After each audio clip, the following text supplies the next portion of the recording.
The swarm brought ruin to our world. Our proud people became refugees. And yet, they could not shatter our unity.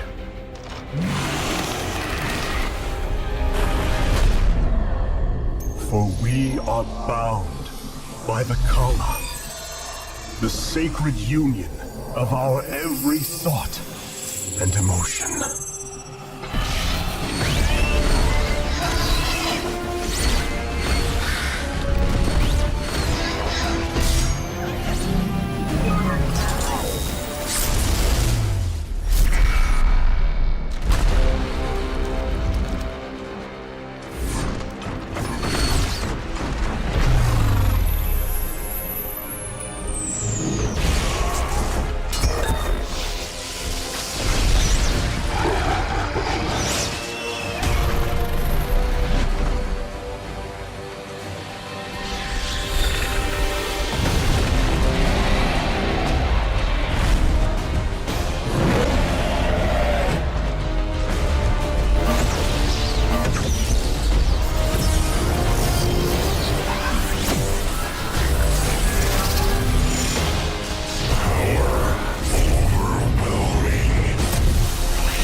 Today, we retake our homeworld, and with it, our legacy.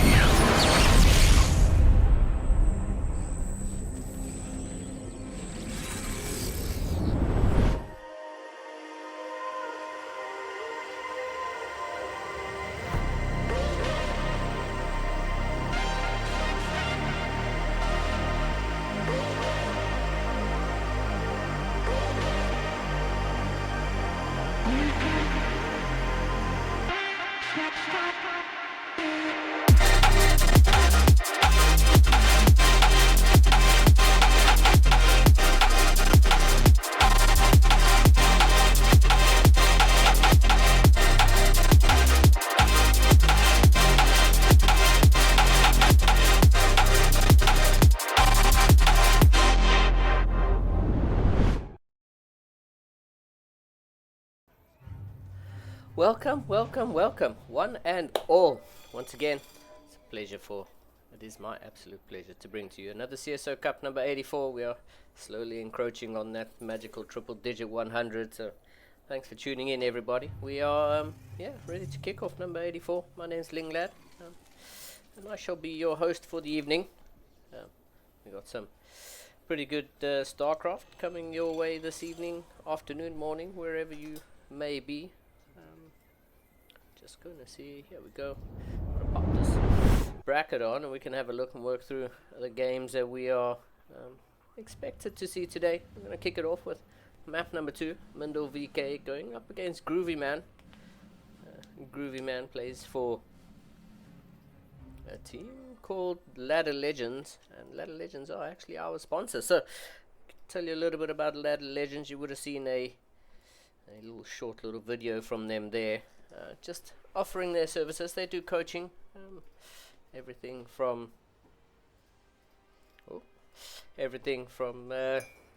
probably like low diamond, I guess, is as low as you want to go, but everything from all your coaching needs. Ladder Legends offers those services.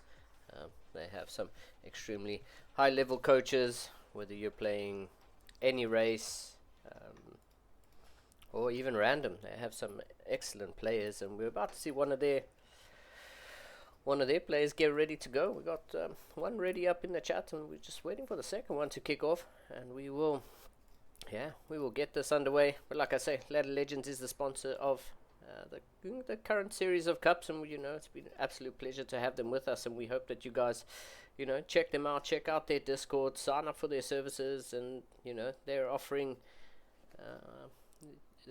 us the ability to get good. And when it comes to StarCraft, that's pretty much all we want to do. We want to get good, we want to play good games, but we also want to be able to have fun while doing that. And coming out of both players, but from this player in the bottom left hand side for Ladder Legends, it's the orange Terran player. It's Groovy, GLHF. His opponent in the top right, the red Protoss player from Starstorm Gaming. Give it up for Mindel VK.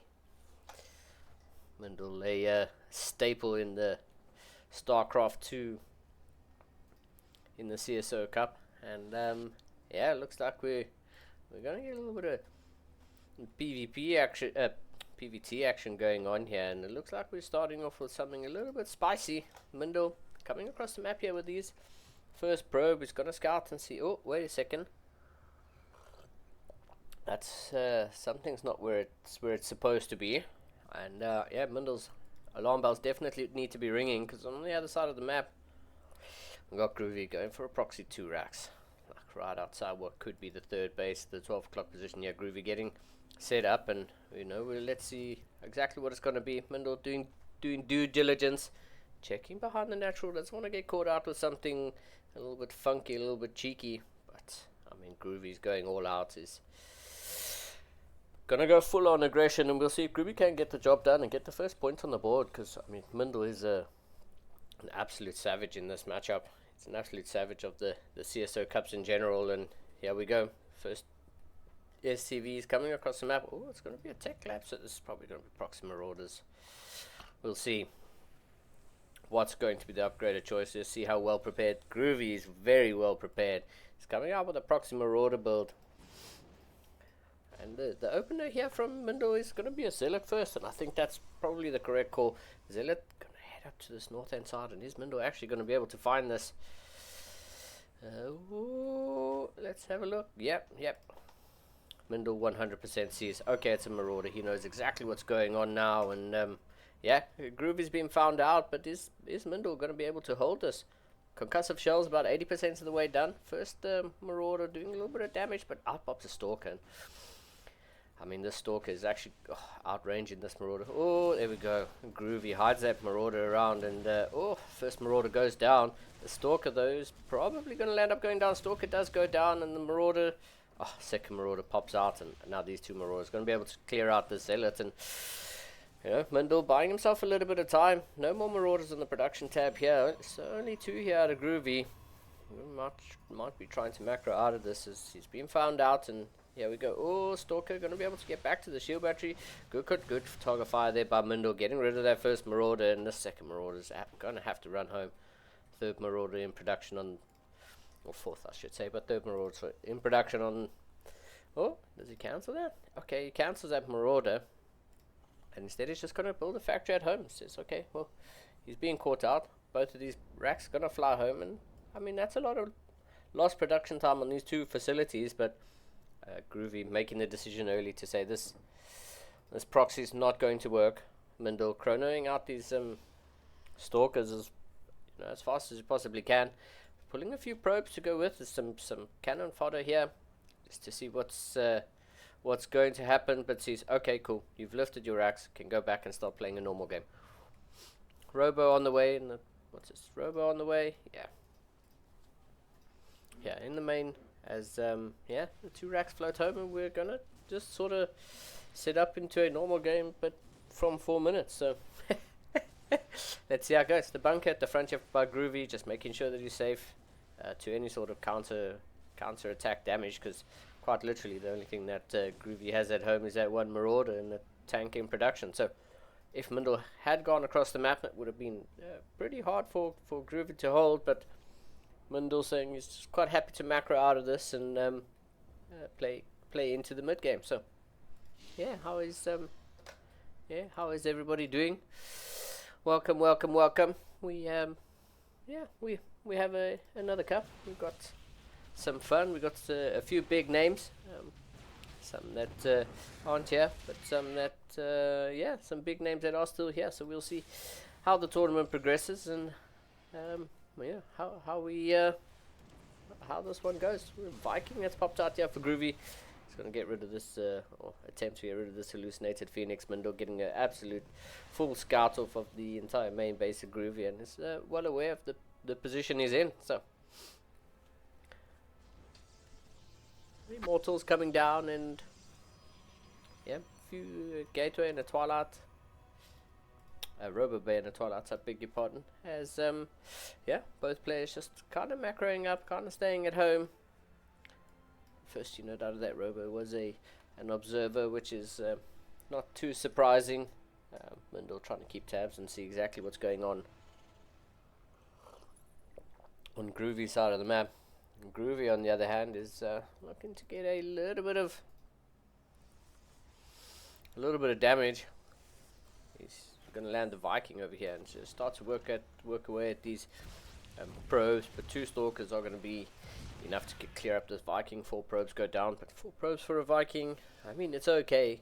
Groovy just trying to get stuff done, trying to be a little bit active and not let the Protoss just expand willy-nilly. Right now Mindle up 8 workers and in a pretty good position, taking up into Colossi. A charge. We have 4 more gates in production here, so Mindle setting up for a good position, but on the side of Groovy also, I mean, not too bad, completely saturated, starting to go up. What are we up to? 6 racks? 5 racks.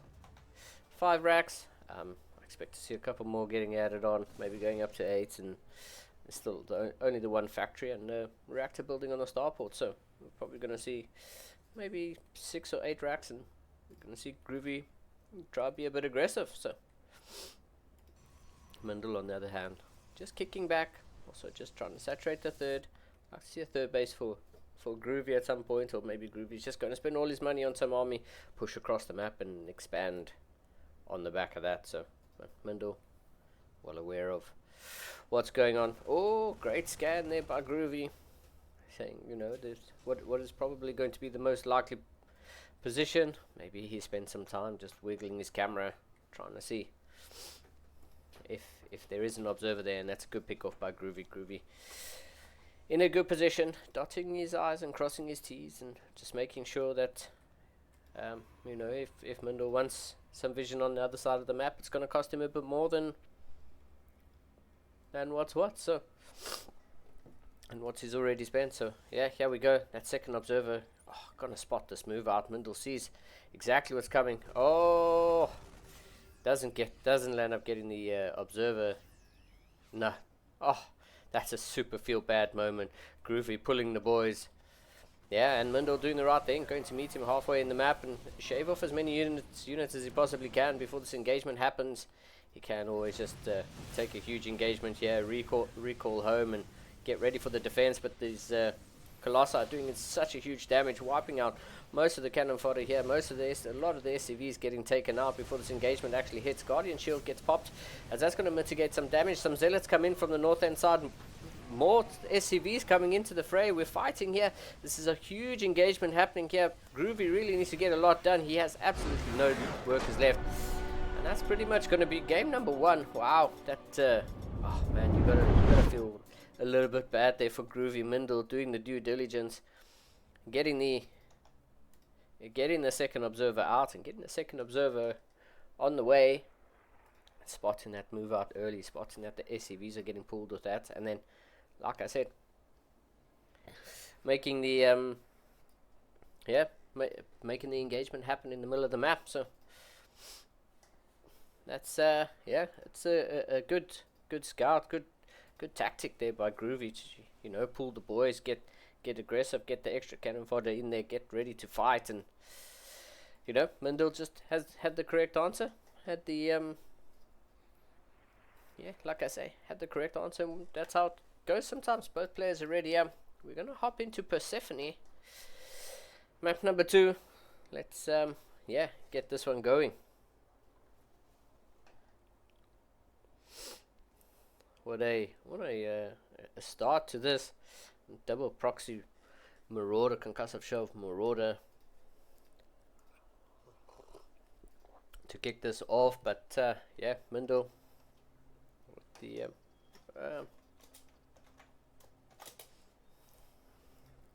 never mind. We've got a okay. This is gonna be fun. We got a little bit of a PvP action. I forgot to mention that there was a Groovy plays as random, and random is what we have. So let's get this one going. In the bottom left hand corner, Persephone. So Orange Protoss player once again for Ladder Legends, and give it up for Groovy. And in the top left hand corner for Storm Gaming, up 1-0, looking to make this a clean 2-0. Give it up for the red Protoss player. It's Mindel VK. Yep, Mindel with the early scout, gonna come across the map and see, okay, a little bit of PvP action. And those of you who watch the stream, you all know that this is a this is my favorite matchup. So let's see how this one goes. We'll see how Groovy's PvP goes. This is probably the matchup where MMR matters. I won't say the least, but MMR can quite easily be forgotten about. Yes. Builds matter, what your opponent is doing matters, and the information you have matters most in this matchup. So yeah, let's see how this one pans out. We've got slight deviation here. Mindel expanding onto the low ground. Groovy getting prepped to wall up the main. As yeah, we will see how this one goes. The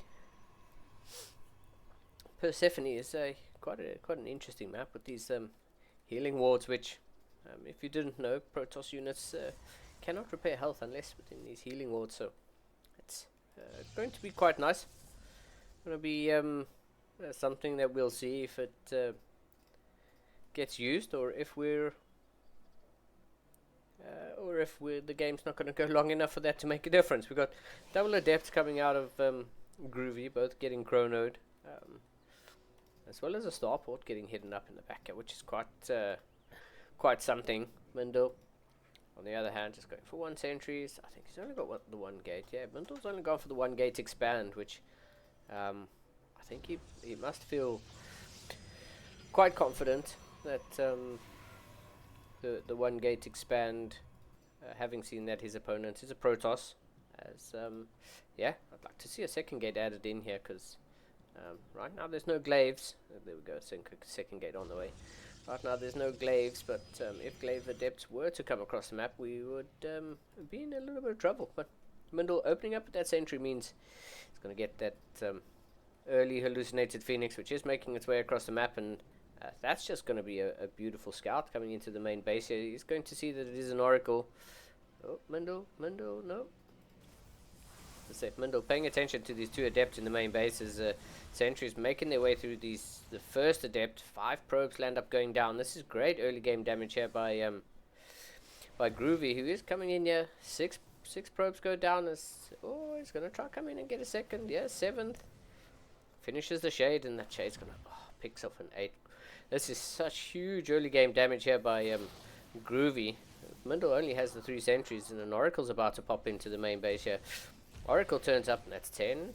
Wow, Groovy getting the job absolutely done here. 12 probes going down as the Oracle still stays alive. Gonna head up into the natural. Gonna probably get a couple more. No, not gonna get any more. But yeah, Groovy getting 12 worker kills. Has an 8 worker lead at the moment, and that almost negates the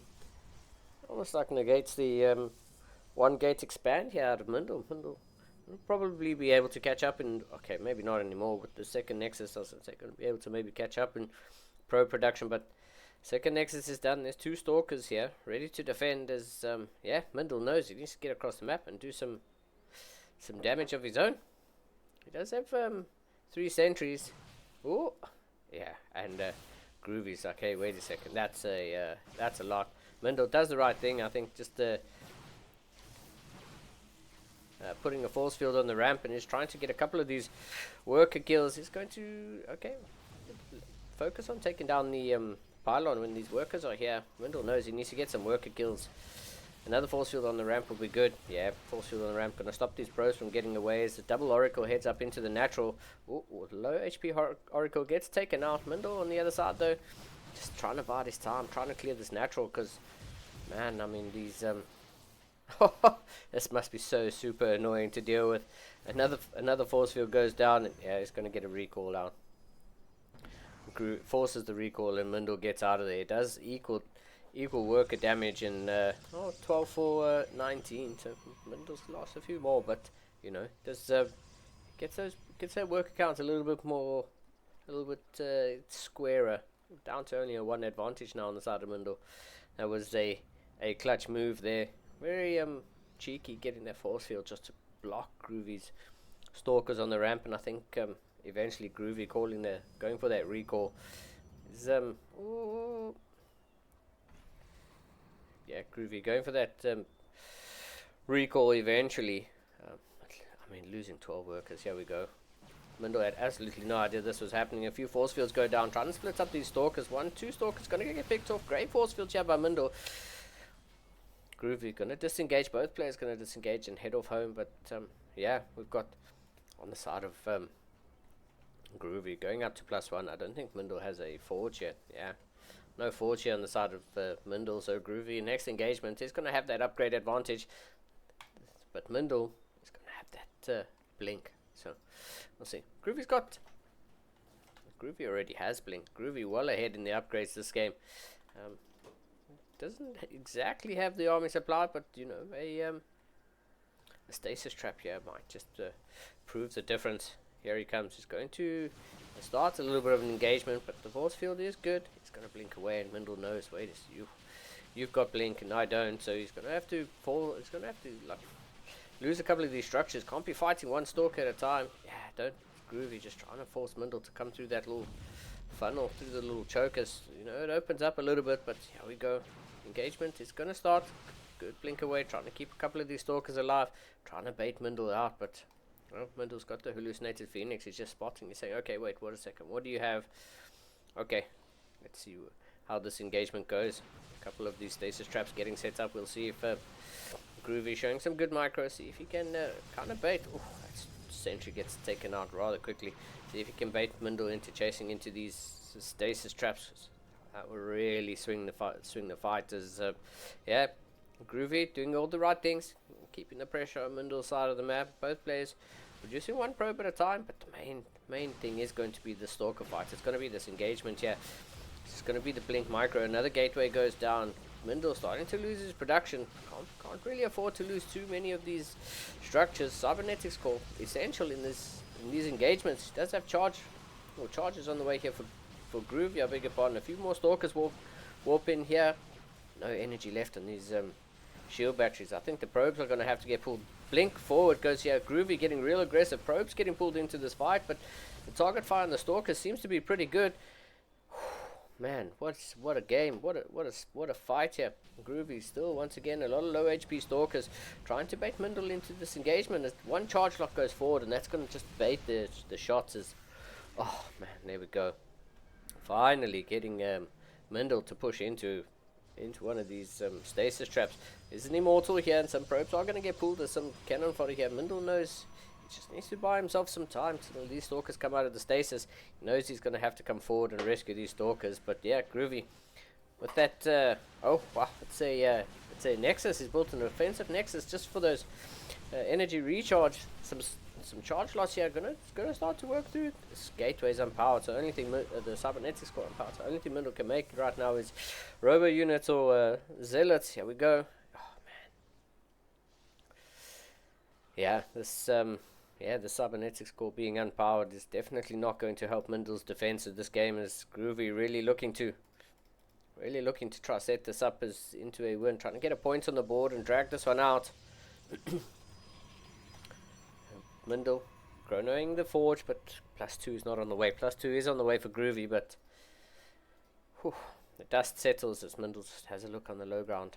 Groovy taking the opportunity to expand behind this. Like I said, he does have that offensive nexus.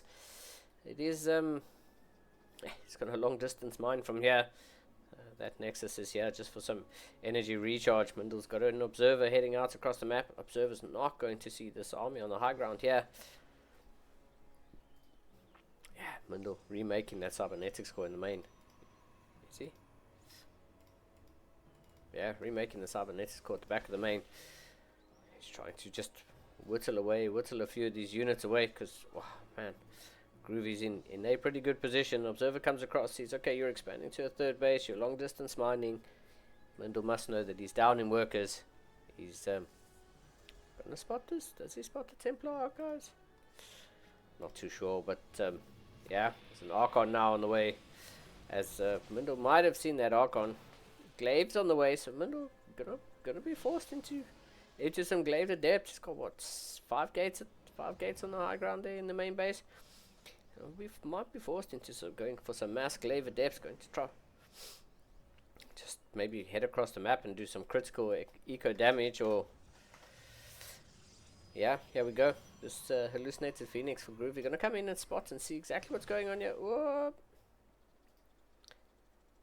Mindle gonna try and make sure that gets taken care of before the Glaives get spotted. Yeah, gets that taken care of. The Observer's gonna come back and he's gone for a whole long little walk around just to see exactly what's going on here.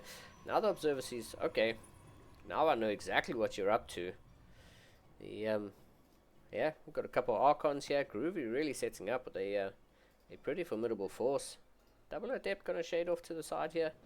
Oh, that's really unfortunate for this double Adepts. They are going to spot these charge lots, but yeah, they just might not be able to get out of here.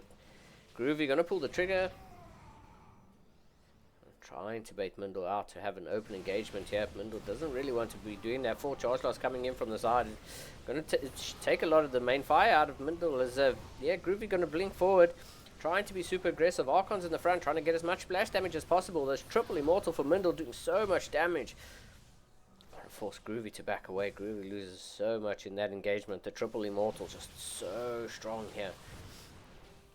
Just whittling away at these units. His shots getting fired off as neither player wanting to overextend. Groovy blinking forward, targeting down these immortals, but so many of his stalkers getting peeled off in the meantime. Both players losing army. 12 workers going down. I'm not too sure exactly where that's happening. 12 workers. They're double adept, or there's an adept in the main, or in the natural, I beg your pardon. As more adepts show up yet for the fight, the main fight is happening here. Groovy seems to be losing a few too many units, but here we go. Fighting now within range of these shield batteries. It's definitely not something that Mindle wants to be doing. He's going to back off as his stalkers slowly start to pick off adepts and sentries. Struggling at the back here. More adepts do warp in as, yeah, +3 on the way for Groovy. Mindle once again, not on par in terms of upgrade timings, but they are fighting on level pegging for now. Once this +3 kicks in, though, it might just make the difference here. Mindle's got, let's have the War Prism. He has done a huge amount. 24 workers going down there. That's, yeah, a huge amount of damage here on the side of Mindle, but he still has this to contend with. He still has this contain to contend with. Groove is definitely not going to let him get up to a third base. Guardian Shield gets popped here. It's going to get a little bit of that range damage. It is going to help in this engagement, but oh man, Mindle just really doesn't want to overextend. He doesn't want to bleed off too many units. Still only got that one immortal. Here we go. Double adept in the main base. He's going to force a recall here. Lots of stalkers recall. They do blink forward. They one-shot that War Prism, and that's going to stop the harass. Mindle now sees the recall happens. He's going to be able to stand here and fight this Archon. Not going to get too much help from those shield batteries, but Mindle looks like he's about to break this contain. He's about to blink forward. He's going to whittle off a few more of these units. Probably waiting for another blink out of these stalkers. Going to blink forward. Yeah, get more units. Get as many as you can. I wouldn't have minded seeing those adept shade forward, but here come the reinforcements for Groovy. Mindle going to back away. A few units left behind, whittling away at this nexus. Groovy not in a bad position. I mean, a recall would be ballsy, but recall's not impossible. Okay, it's not going to happen now. Groovy well aware of the size of this army, and yeah, kind of the dust settles. Mindel finally, after 14 minutes, is allowed to take a third Nexus. Groovy's done such a good job at keeping Mindel pegged back, but both players 15 minutes into the game, not even at 100 supply. This has been one hell of a battle here, and yeah, this is PvP. This is how good it gets. Both players working with the same tools, but it's not easy. Finally, Groovy runs out of gas in the main base. It's going to have to transfer those probes. Ready to take a fourth. Groovy going to take this fourth at the 6 o'clock position. Mindel has opted to expand horizontally. Groovy went originally for the triangle base, and now he's also expanding horizontally. Both players working towards the right hand side of the map. What a game number 2 out of these two players. Mindel finally catching up in the attack upgrade, but you know, armor is on the way here for Groovy. Groovy always one step ahead in terms of upgrades, but I mean, it's not over yet. It's not over till it's over. I wouldn't mind Mindel getting another Warp Prism. He has added on a second Immortal, but I wouldn't mind getting another Warp Prism just for that harass, just for something. I mean, he knows that Groovy has a Stargate, so one Phoenix could quite easily take that out, but Groovy building a Robo. Gonna slowly start to add on that Robo tech, because we've got 2 charge lots. Gonna run around and see what's what, but yeah, Mindel completely mined out in the main base. There's not much gas left here. Yeah, not much gas left in that assimilator at all. So, yeah, both players mining out their mains, mining out their naturals. Mindel doesn't have much left here, so yeah, he's going to have to expand again. 1 charge lot. Just waiting to see if Mindel's taking that 4th base.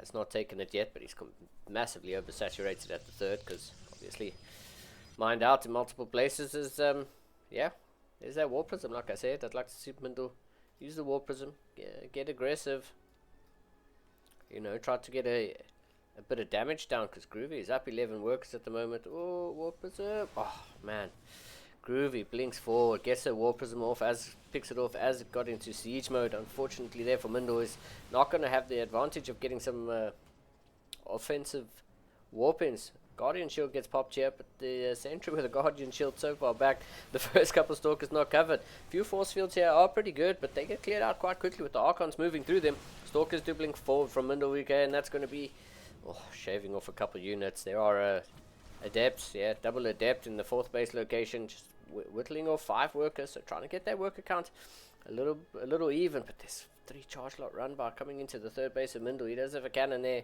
A cannon is going to be more than enough to deal with these charge lots, who then turn and start to work away at some of these probes. So Groovy losing 7 probes, Mindel taking out 3. So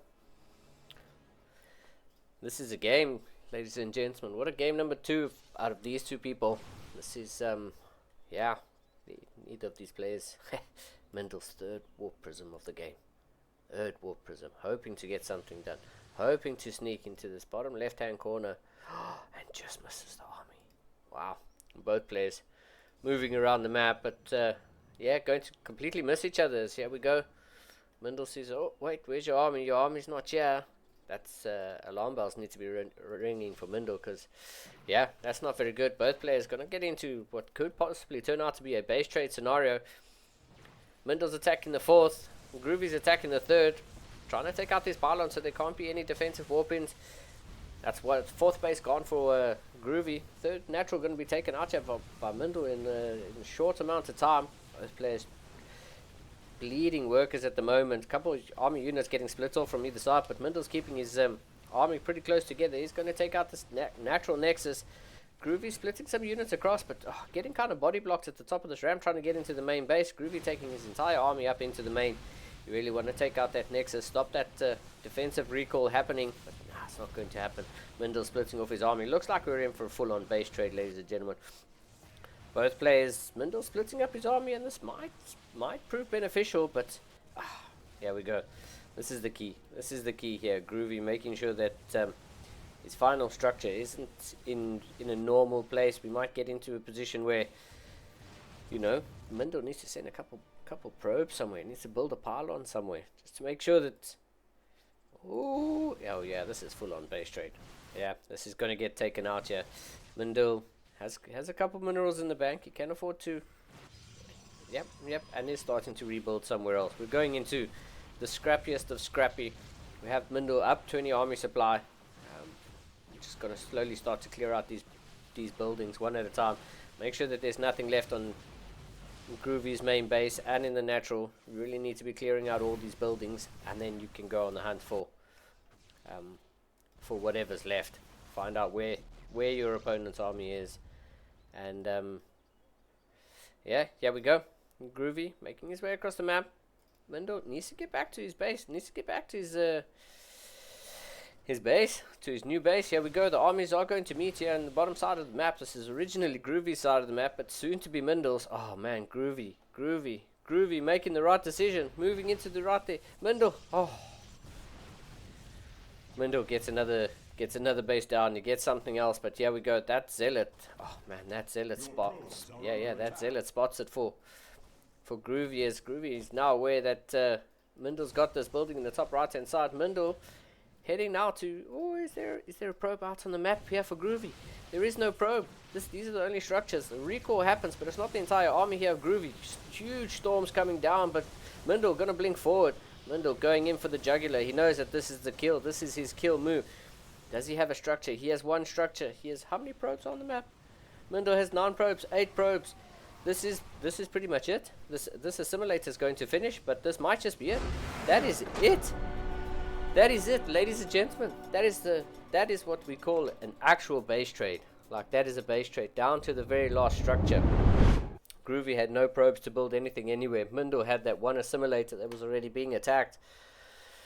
Mindil gets the fucking job done. Wow. Mindil absolutely killing that. What a way to end this series, ladies and gentlemen. That was actual full on base trade scenario. That was base trade all day, every day. Wow. I hope you enjoyed that, because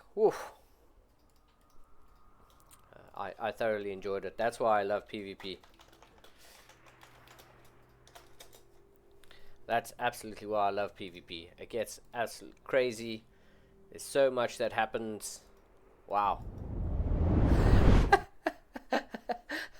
That was like a 22-minute PvP that went down to quite literally the last structure. That was 10 out of 10. But let's have a look at this bracket quickly as we get our next game set up. We are looking at the bracket. We've got a couple 2-0s. Cristiano actually waiting for the winner of Triple and Defiance. We'll see how that goes. But yeah, Nicarak going up against Nightmare. That's going to be a killer game. That's currently ongoing. We might just hop into the Cristiano versus the winner of like I say, Defiance or Triple. But let's see. Let's see how this goes. We've got I'm gonna throw us into a quick little break, and I shall return, and it seems like I might have some company. So let me throw us into a Ladder Legends loop. Have a look at what they offer. Check them out. Someone in the Discord or someone in chat can drop their Discord link, and go have a look. See if it's something you're interested in. We recommend them here at CSO. But let me get the next series set up, and don't go anywhere. I'll be right back.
And I am back, everybody. Thanks for just hanging around. We're going to see who we get, whether it's going to be the following Mundle into BB into Azura, or if we're going to get the Christiana next. Looks like we're going to go with the Christiana.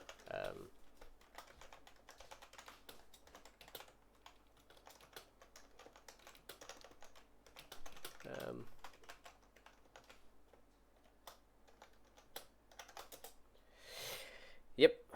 So yeah, like I say, thanks for hanging around there. We're going to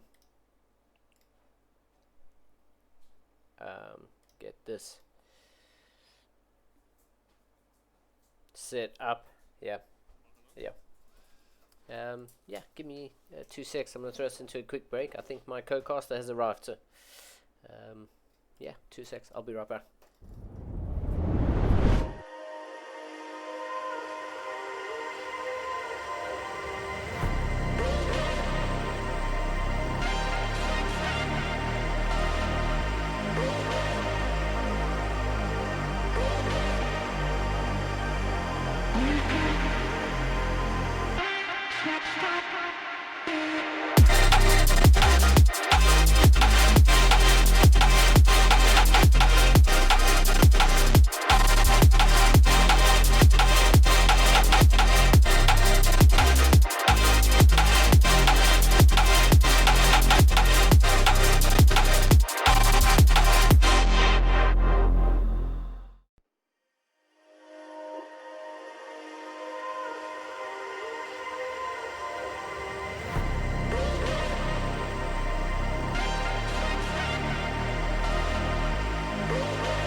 And we're back. Welcome, ladies and gentlemen. I promised that I would come back with some company, and some company I have. Groovy, what's up, man? How are you feeling after that 2-0, man? A little rough. This I got supply blocked very early on in the first game, making mistakes on stages that you never make in games. You know. Yeah. But it's all right. Oh, dude. Happy to be here. Thanks for tuning in, man. I always appreciate the company. So yeah, man, it's a pleasure to have you, and it's lovely to have someone from Ladder Legends, man. Thank you. We yeah, man, it's lovely on behalf of CSO, man. I'm quite happy to have you guys on board. You know, it's great. The services that you guys offer are great. I appreciate that. Yeah, man, it's lovely. Nice to see some randomness getting thrown in here, dude. Some random players, and oh, that's great. Yeah, I wanna. My next StarCraft goal is to win one of these kinds of tournaments with random, and then I think I'll feel pretty accomplished. So. Oh, dude, that'll really be great. But we're in the lobby here. We're in a party here with Christiana. Yeah, Christiana's probably the most decorated player of the CSO Cups. I think he's won like 24 of them or something, dude. Might even be closer to 30. Many like second places and stuff, but I mean, random is random. You never know what you're gonna get, and very true. He has some tough opponents on the other side as well. Yeah, for sure, dude, for sure. I was saying in the beginning of that game that PvP is it's one of those matchups where, you know, MMR isn't as important as in like TVT or ZVZ. PvP, it's just a shoot from the hip kind of matchup, and sometimes you get it, sometimes you don't. I mean, sometimes you get got. Yeah. that was amazing to watch, dude. I really appreciated that. But yeah, do you want to tell us a little bit about Ladder Legends? Just as yourself from a player side. I take it you're just from the player side, or are you a coach as well? I'm the random coach that's in there. That's cool. But Ladder Legends is an improvement server. We're all focused on helping everybody improve their StarCraft 2 game, their mentality, those kinds of things. Am I doing full plug here? Yeah, go for it, dude. We've got time. Cristiano wants a couple minutes, so you plug away. So basically, the server is got a fantastic community of people that are just dedicated to improving their game in StarCraft, and they have given us the grace and allowed myself and I think five other 5K plus coaches of all different races to help them out on their journey upwards. We give them tailored build orders, specific replay analysis tailored to each one of them, mentality coaching. I know Gamer Richie has put his section of content in there recently. It's got a whole masterclass on how to deal with the game mentally, lost streaks, what to do, Yeah. the basics of each race and each matchup, stuff like that. We're really just here to dedicated to help people get over those frustrating road bumps that come with improving in this game. Yeah, yeah, for sure. I mean, I know it. I'm a Zerg player, and yeah, man, hasn't been fun. Sometimes it's not fun when you're just getting stomped all the time. But you know, it's like you say. I guess that's the point of Ladder Legends, and that's the whole point behind the community and the whole startup is, you know, to make StarCraft fun, to find where you can improve, what your learnings are, and not just look at it from the frustrating loss perspective, but also from what was my part in that loss, and how can I improve my game going forward so that I don't make those mistakes again. So exactly, focusing on learning and also getting opinion / helps from people that have been where you are multiple times over. okay, yeah, that's amazing, man. Thanks, dude. Ready? Yeah. Well, I think we're waiting for just one player, but yeah, man, it's amazing to have you guys on board. This is the 84th edition of Cup.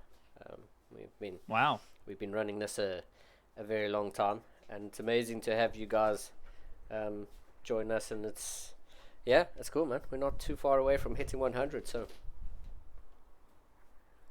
it's really exciting. It's something I enjoy doing. I enjoy doing, and like I say, I'm happy to have some company. It's nice to do by yourself, but it's also nice to have some expert advice. And you being one of the coaches, you'll be able to give me a bit more detailed information. You know, you'll be able to read the build during the games. I hope so. He's definitely going to. Players are going to be doing this and that, and it's amazing. Gamer Richie popped in 2 weeks ago, and that was awesome. It was nice to just have him pop in and say, well, this is exactly what's going to happen, and 2 seconds later that's exactly what happened. It was awesome, man. It's nice to have someone with a coaching perspective, someone who can see the players' thoughts, have that intuition into what they're probably going to do. I get you. Do you know much about Triple as a player? I don't think I'm familiar with him. I don't but I think he's might be from a different server. Just judging. I don't know. His last game was against our own Directness, so. Yeah. Oh, yeah. But that was a couple weeks ago. So, let's see. Both players are ready. So, we're gonna get this one kicked off on Leyland. We're gonna some PvT action. What are your thoughts on PvT at the moment, as a coach? From which side? From which side? The Protoss or the Terran? Well, I'm a Zerg, man, so it doesn't matter to me. I'd like them both to lose. That's fair. PvT is in an interesting spot. It feels like it's easier to secure the win as Protoss, but it's harder to get to the mid game. I feel like Terrans are really keen on their 2-base all-ins at the moment. So I wouldn't be surprised if we see some sort of early aggression from the Terran that leads into a 2-base all, some sort of 2-base all-in. Okay. Oh, okay. Let's see. We've just begun. We have paused. Cristiano's not known for these sort of things, so must be something wrong. But we're gonna kick off in the bottom left-hand side. We'll see as soon as it gets resumed. Like I say, Cristiano's been around. Do you know Cristiano? Oh yeah. The last time I heard anything from him specifically, though, was a screenshot of him beating Cyril.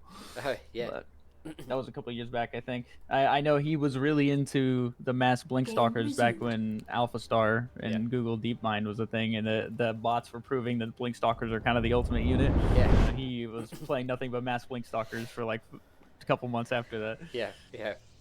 I know exactly when you're talking about. Like I said, he's always in the CSO Cups, so I always have the pleasure of casting him doing deep runs. But yeah, speaking of him in the bottom left for Onside Gaming, it's Cristiano. and you go ahead with triple. All right, and in the top right, don't know too much about this man, but hopefully he can cause an upset here because I'm a little bit Terran biased. It's our Terran player, triple. Yeah, we've seen a lot of Cristiano over the years, so yeah, be nice to see triple, take the game to Cristiano. Absolutely nothing wrong. We like a good fight, we like a good scrap, and PVT can get quite scrappy. I guess It's the perfect setup for an underdog match too, right? I feel like Terran tends to be the aggressor in this matchup. Yeah, but yeah, man.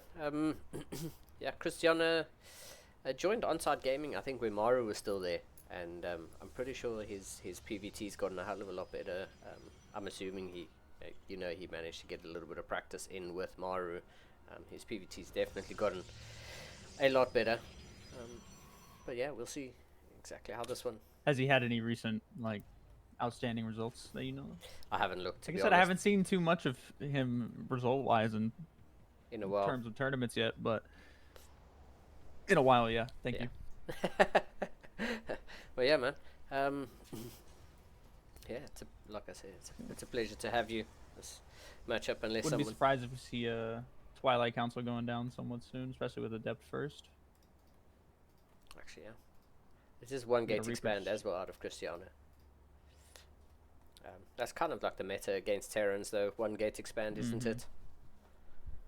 Yeah, the only difference really is core first versus Nexus first. There is a variation that Clem did at EWC that I've been wondering if other Protoxes were going to copy, where you forego Warp Gate and you get a Zealot early on, and you can try to cancel the low ground CC. I wonder if that's why Triple's going for the high ground CC. Yeah, I mean, how much time do you lose by floating the CC over, and is it worth the risk of having it cancelled? Do you think Triple's paid attention? Well, I mean, we won't know, but how many people do you think have actually had a look at Clem's replay? Well, this guy, or Cristiano's not doing it this game, so I don't think that's something we necessarily have to worry about. But I honestly, not enough, because I've been using that build on ladder for the last 2 weeks, and it is fantastic. Really? Oh, damn. Oh, yeah. I guess it's more efficient, obviously, to build your CC on location, but how much time do you reckon you lose by building it here and floating it over? 15-20 seconds or so. You gotta think the orbital takes, I think, like 23 to 25 seconds, somewhere in there, to morph as well. So it's just like you're not the time you're floating plus that you lose about 3 SCVs worth of build time.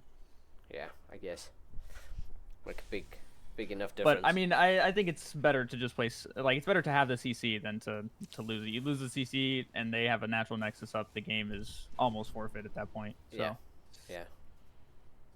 Cristiano sees the drop coming out here. Yeah, perfect. And I mean, I love the Obs ++ mod where you get to see the camera location. So Cristiano straight away popping and seeing. Oh, okay, medevac on the way.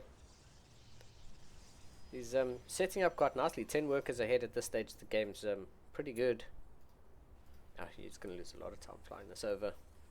But 10 workers up at this stage of the game is pretty good for the Terran as the Reaper comes in. Shouldn't get too much Blinks done. about 20 seconds from being done. Yeah. Since they shouldn't get... In Chrono, we're going to see like 8 to 10 Stalkers move across the map. I think that's what the Prism's for as well. Where it's looking like he wants to put on some pressure here. And it's a 4-gate. It's a 4-gate opener and some more aggressive variant. Yeah, also with the War Prism. Just leaving the shade there long enough to stop the CC from landing. Oh, what a pickup. Nice save. Little fancy here at a triple. Yeah. And see if Triple's going to be able to make Cristiano work for this one. So he saw the Robo being chronoed and he saw 3 gateways. He should be a little privy to what's going on if he plays a lot of this matchup, but I think what we're going to be seeing here soon is this Warp Prism loading up these Stalkers and going into the main base, and a bunch more warping in. All he's got to do is determine where this tank is and how easy it is to blink in there. Yeah, Here we go. Yeah, these Marines trying to move forward and catch that observer, but nice blink backs. Yeah, Triple's gonna have to negate this. Blink forward, gets the siege tank. All right, now there's not really too much for the Terran to be able to defend here. Like I was talking about, this is the much more aggressive variant. Oh, the second siege tank in the back. Here come the SCVs. Oh, very aggressive blink forward. Man's trying to emulate his inner hero. Yeah, yeah. The SCVs are just fighting against these stalkers. I don't think Triple's going to be able to hold this any longer. No tanks, no real army units here. Everything's kind of in production. Yeah. Nice War Prism micro on top of the Blink micro. This is really just a skill check kind of build. Yeah. And tank pops out, but I mean it's just doing a ring around the It's CC way at too the late, moment. yeah. Yeah, for sure. This game number 1's done. Unfortunately for Triple, Cristiano going for some pretty hyper aggressive stuff, and like you said, it's probably just a little skill check one, and that's it. I mean, game number 1 goes the way of Cristiano rather decisively, but I mean, Triple's micro. Showcasing some cute micro, yeah. Yeah, Triple's micro was pretty good. I mean, if he had a victory against Dracnus, I know it's only one game to go off of, but that tells me he's at least like Master 2 level or higher, right? So it's definitely some quality games here. Yeah, actually I think Drac had entered here, but I don't think he checked in, so he's not going to be participating this week. But yeah, I mean, we'll see. It was for Triple, I guess a pretty rough start to this series, but it's not over yet. Yeah, Cristiano just going aggressive and getting the job done. It looks like a pretty strong build out of the Protoss. As a Terran, how do you counter that? Like, how do you Well, push with his that back? opener, so he like opening double Widow Mine like that, you don't really have like your tank production is starting very late to be able to deal with that amount of stalkers. Most of the time, you know the stalkers are coming. You want to put a bunker by the cliff in the main base, and then one at the natural, and then you start spreading out your tanks that way. But with the opener that he had, I think it would have been more. How do I say? Like, he would have had a better shot at bringing the game back if he kept the medevac in the bottom side and waited for the stalkers to come across and then counterattacked with it. Yeah, yeah. Because if you counterattack, you at least have a chance of like bringing the Protoss home. And it's just like any time you can buy in that situation when someone's being that aggressive is crucial. Okay. Yeah, let's also not forget the Marines were moving across to try and get rid of that observer as the stalkers came in from Cristiano. So a lot of those Marines got picked off.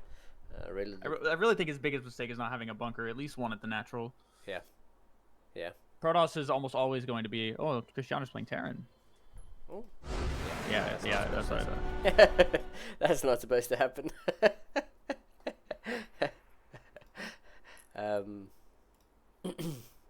But Protoss is almost always going to be aggressive between the 4.5-minute mark and the 6-minute mark with some sort of blink stalkers, whether it's your typical 9 from a 2 gate or some more aggressive variant of a 3 or a 4 gate.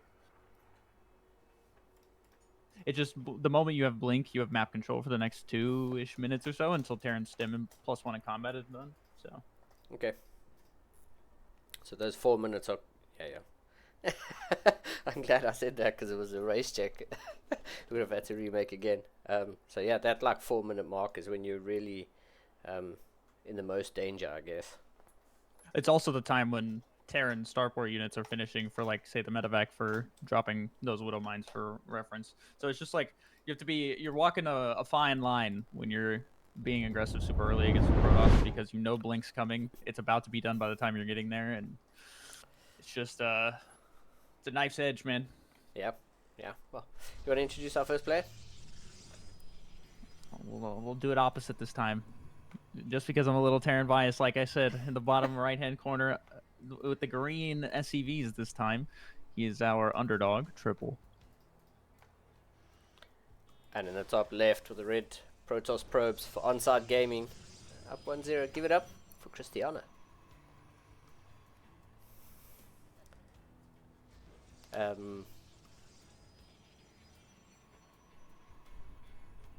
Yeah, let's see. It's going to be it's going to be an uphill battle here for Triple. It's coming across with a let's say eBay block. Okay. Yeah, I was like, that was a 16 scout. Usually the scout's at 18, so yeah, I was going to say that's very early. Cristiano going to spot it, but instead just going to go for the third base location, I guess. Yeah, with no Reaper Cliff in this map, it's really not that much of a difference. All you have to do is defend the low ground regardless. So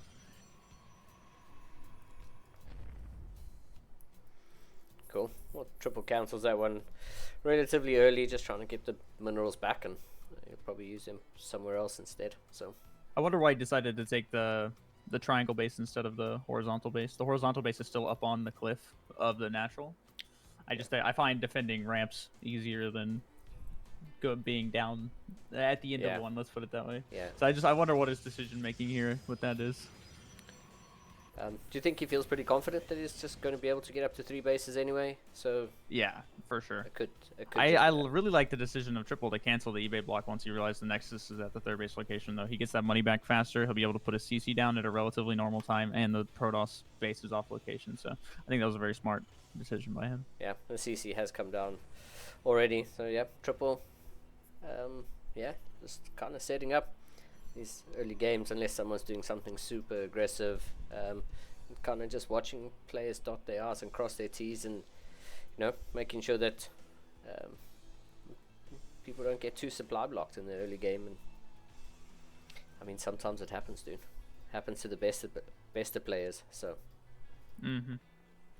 I have a feeling we're gonna see another aggressive variant of Cristiano get a 223 Twilight Council, which was because and he went adept first to be able to afford that a little faster. So, and it's like a Korean saying, but something I've learned over the last couple of weeks for laddering on KR is that if they view themselves as the better player, then they always decide to be aggressive. So we're seeing a example of that here with Cristiano. I feel like. Yeah, with really fast blink. And you have the Terran being defensive, putting the CC in the high ground in both games. Yeah. That might just be Triple's way of opening, but yeah, Cristiano with his adept once again. It was a double Halion opener though, so he should be able to kill this. Oh, nice shade away. Yeah. Pretty much insta shade away is. Yeah, Cristiano with 2 more gates, so going up to 3 gates. You expect Can to we see see just Banshee or Raven? Banshee. Okay.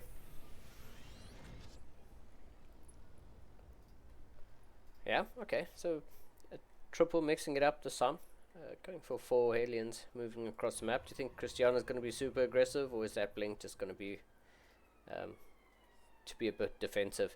I guess he might be a little bit defensive because he's been forced to take this 3rd base location. I think the moment he deflects the Hellion aggression, though, we're going to be seeing a counterattack.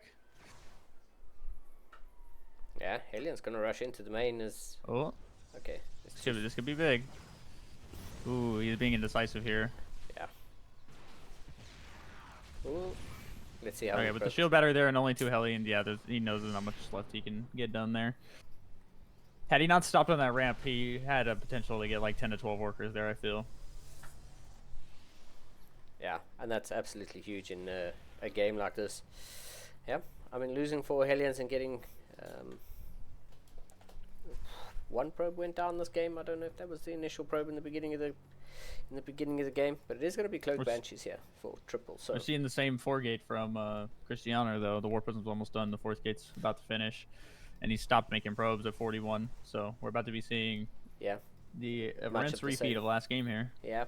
I like that we have a bunker at least this time. I wish it was slightly further forward, but I think this is. I mean, it's still better than no bunker. So yeah, and the 2nd tank's about to finish up now. 2nd tank's just popped, which should probably do. If he can buy time until cloak. If he can buy time until cloak, I think he'll survive the stalker attack because there's no observer. Oh, there's one actually coming across right now. Yeah, this is going to be a tire holder for Triple as the 2nd bunker's coming down, but it's not going to be here in time. Oh, the blink. Wow. Nope. Okay. Full in the SCVs. Tank and bunker gone. This is going to be a rough defense. We need to have another bunker started.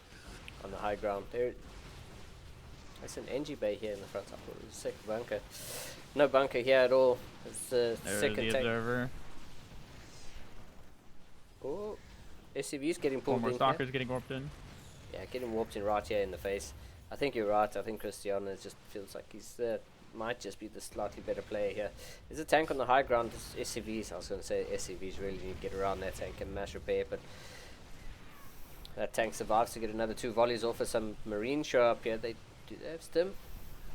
Marines don't have stim. No stim, no combat shield on these Marines. Marines are not going to do too well. 4 more stalkers getting warped in here. Oh, kind of feel bad here for Triple Cristiano going for some really aggressive builds, and yep, tank pops out, gets deleted from the game. Like I say, gotta feel bad for Triple Cristiano just getting Especially aggressive. because he had such a good setup for the defense. So unfortunately, the second tank wasn't in range of the first one, and we didn't have a pre-pull on the SCVs to repair the bunker. Yeah. Like, yeah. he actually was way better set up to defend this game than he was in the previous game, but Yep. GG gets called. That's kind of all she wrote, man. Wow. Like I said, you gotta feel bad there for Triple, but Cristiano's good, man. Losing to Cristiano is not something that I think anybody would feel too bad about. Oh, definitely not.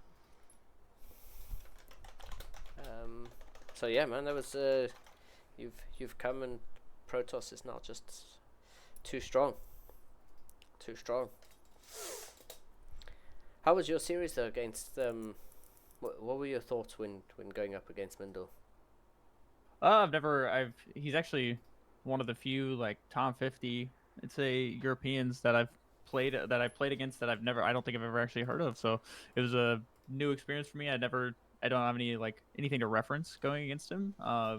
He was very diligent in his resilient is a better word for it. He was very resilient in his defense. It didn't feel undoable. I definitely think, you give me 50 more games, I'll probably win 20 of them. Yeah. But I mean, he's an insanely good Protoss player. Something to learn from as well. I'm definitely going to be going and reviewing those 2 games. Yeah, Mendel's also another staple in the CSO Cup. So if you're going to participate next time, there's a high chance you'll go up against him. And I guess that's definitely something at Letter Legends you guys recommend, is watching your replays and seeing exactly where you've gone wrong. Especially for competitive settings like tournaments. Yeah. Because the preparation is half of the battle, right? Yeah. So that was one of the things I was a little worried about was seeing going against him. It's like I had no prerequisites. Like, even, for example, Nightmare at the top of the bracket, I've played him 3 or 4 times in cups, so it's like I have an idea of the kind of play style he likes to go for, right? Okay. That's cool. I mean, yeah, like you say, preparation's important. I guess that's what makes GSL so different from every other tournament, is that's a weekly prep basis tournament. You stop playing the matchup, you start playing the person. Yeah, that's exactly it. That's exactly it. Do you think Cyril will ever go play GSL? I don't think he necessarily sees a reason to, especially because his first year of dominance, he won GSL versus the world when Maru was like on a super hot streak, and everyone was chanting about the fact that Maru was gonna be the one that stopped him in his tracks, and he couldn't do it. Yeah. So I think as long as he continues to be on top of the world, even when the Koreans show up to the rest of the world events, I don't think he'll feel a need to. I think the only time we'd see him in GSL is kind of like how you see other pros whenever they start to perform less well in tournaments. Like, overall, maybe they're getting like top 8s more regularly than they normally do, and then I feel like you see them announce something about going to Korea to practice and then potentially playing in GSL. It happened with Scarlet. I know Raynor went there just for practice specifically. Yeah, Special was also out there for a long time. Yeah, he was out there for like Brood War and stuff like that, though, right? Back when he was under the moniker of Major and whatnot. Yeah, it looks like we're following Cristiano, because the Mindel and Nightmare have kicked off. So we'll see if we can hop into game number 2 there, or if we're just going to continue watching Cristiano into his series going up against Letterlex. So is Letterlex a what race is he? Let's see. Let's see if we have 4 Protoss players in the top 4. I'm not surprised. Very true. Anything below the absolute highest level, right? Yeah, I'm not surprised. But I mean, that's why I love doing this, man. This is why I spend my Saturdays doing this, because I just get PvP all the time. 5600 versus a 5800. This ought to be a very good match, actually. I'm sure these guys play each other all the time. Oh no, sorry. I was thinking of Mendel. Excuse me. Yeah. 6,500. Man, dude's going crazy on the ladder. Rank 3. Rank 3 versus rank 43. But I mean, it's still. It's PvP, like you said, dude. Like, I mean, there is definitely that MMR definitely will play a difference, but in PvP not so much, man. Like, PvP, anything can happen. If he's got DTs and you don't have detection, what you gonna do, man? Game's over. Yeah, exactly. Yeah, that's it. Well, and also, I think once you reach the Grandmaster League, and people might not agree with me on this, but this is how I've always felt, is that like anyone can take a game off anyone. You can all of the people in this league can hit the buttons at the same speed as the people at the top. You know, Yeah, so yeah. it's just like all it takes is doing it once, even accidentally, in the correct order against any opponent, and the game's yours. So PvP, that's even more showcased, as you were saying. It's just a tilt of a. Oh, it's lovely, man. I love spectating it. It's my absolute favorite. I mean, it's disappointing that it is for Protoss players, but it's just here for my enjoyment. And for the enjoyment of the viewers, of course, but our regular viewers will know this is it's a lovely sunny day here in London. The weather's great. PvP finals all the way. It's a good time. It's a very good time. Where are you based? What are your predictions? Oh, I'm from Texas. You're in Texas? Nice. Yes, sir. Sunny and hot out here. Good. Actually, What are your predictions for the finals? Which two do you think are gonna make it there? let me look at the bracket. I mean, Nightmare versus Mindle is probably a really good series. It'll probably be Christiana Mindle. I don't know about Nightmare. You think so? I think Nightmare's gonna take the whole thing, man. Nightmare's insane. Yeah, he was he's top 10 on League Elect for a while. Let's he plays see. consistently in Code A and Code S, and he also, I mean, he's just a beast. He's one of few people I've ever gone against that the entire series feels impossible from inception. Yeah. Let's see. Well, then it's probably Nightmare Christiana final. That's what I was thinking. I was thinking it's gonna be Nightmare Christiana. I'm hoping Christiana can pull it through for Europe over here. That'll be cool. I mean, I guess we'll have Ping to contend with then, and we'll have to see if we're swapping servers and stuff. But yeah, what do you think? They'll probably want to do NA West, maybe, or NA Central. Probably Central. Yeah, we'll see. It's up to them. If they want us to swap, we'll swap. But yeah, probably a Nightmare Christiana final. I don't want to count Letterlex out, and Window's good. It's been a steady of the cup, but yeah, it's probably Nightmare Christiana final. I reckon the Protoss is going to win it though. Crazy prediction. Yeah, that's my prediction. It's going to be Protoss, man. It has to be.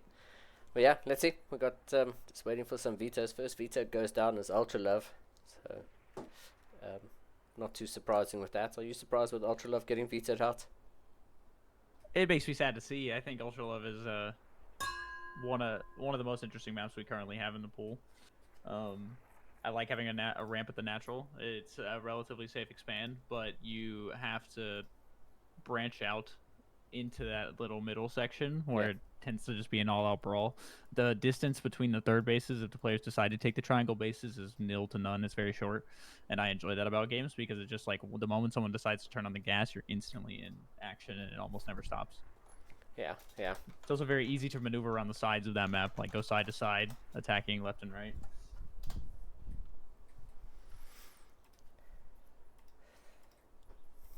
Yeah, I mean it is. We'll see. We'll see if it comes through on the best of 5. PvP. Are there certain maps you don't want to play? If you're coaching someone. Me personally, no. The only maps I recommend vetoing to students or anything like that is if there's Zerg players, and it's usually recommending Last Fantasy get vetoed because that's just a Catalina love child. Yeah. So they're not gonna have a good time on that map.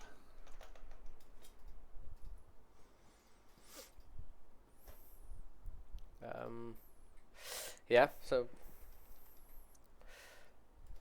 let's see. What do you think the next veto is going to be?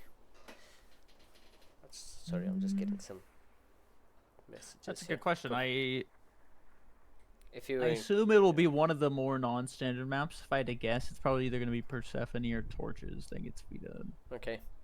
Yeah, I mean in that Christiana triple, series, there wasn't really any vetoes. Both players were happy to play any sort of map, which kind of made me feel like Triple feels super comfortable in this matchup, and he's probably feeling pretty good going into the series. saying he doesn't particularly have anything he doesn't want to play on. But Oh yeah, I Triple. He was putting on a good showing. I think, like I said, the adaptations from the first to the second game were very noticeable in how he was going to defend. I think he need keeping his first initial units alive and or slash getting more value out of them yeah, was something he could definitely work on.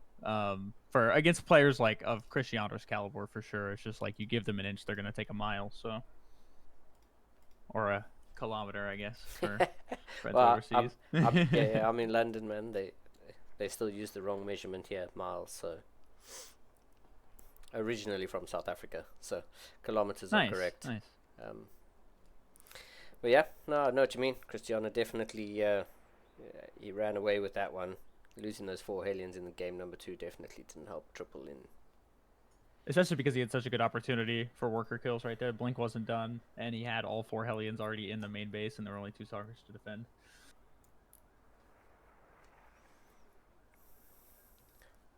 Well, yeah, let's see. I don't know. Not too sure what the hold up is here. We'll see. Cristiano yes was for like 5 minutes, right? Yeah. Oh, I guess it's been that was 10 minutes ago. So. Yeah. Yeah, we'll see. Cristiano. Yeah, we'll see. In the meantime, I'm keeping my eyes on this bracket to see if Nightmare and Mindle get done anytime soon. Might even be worth trying to see if they're they're definitely still in game. So say we could pop into their game 2 or 3, depending how that series going. But until then, we just have to hurry up and wait. Sometimes the matches line up nicely and people play pretty well. Other times they don't. Just looking at the bracket, there was only 1-2-1 in today's cup. Nightmare, Shino taking a map off a Nightmare. The rest of the series have all been 2-0s. Very, very clean sweeps by our Protoss players. Yeah. Shout out to Shino for putting up against a fight against Nightmare. Yeah, so far the only person to make him bleed. So, and he wasn't even a Protoss player, so we don't even know if he'll be bleeding in PvP. That's it. Look at Nightmare, man, taking out all the other races out of the tournament, taking out a Zerg, a Terran, and now a Protoss, potentially.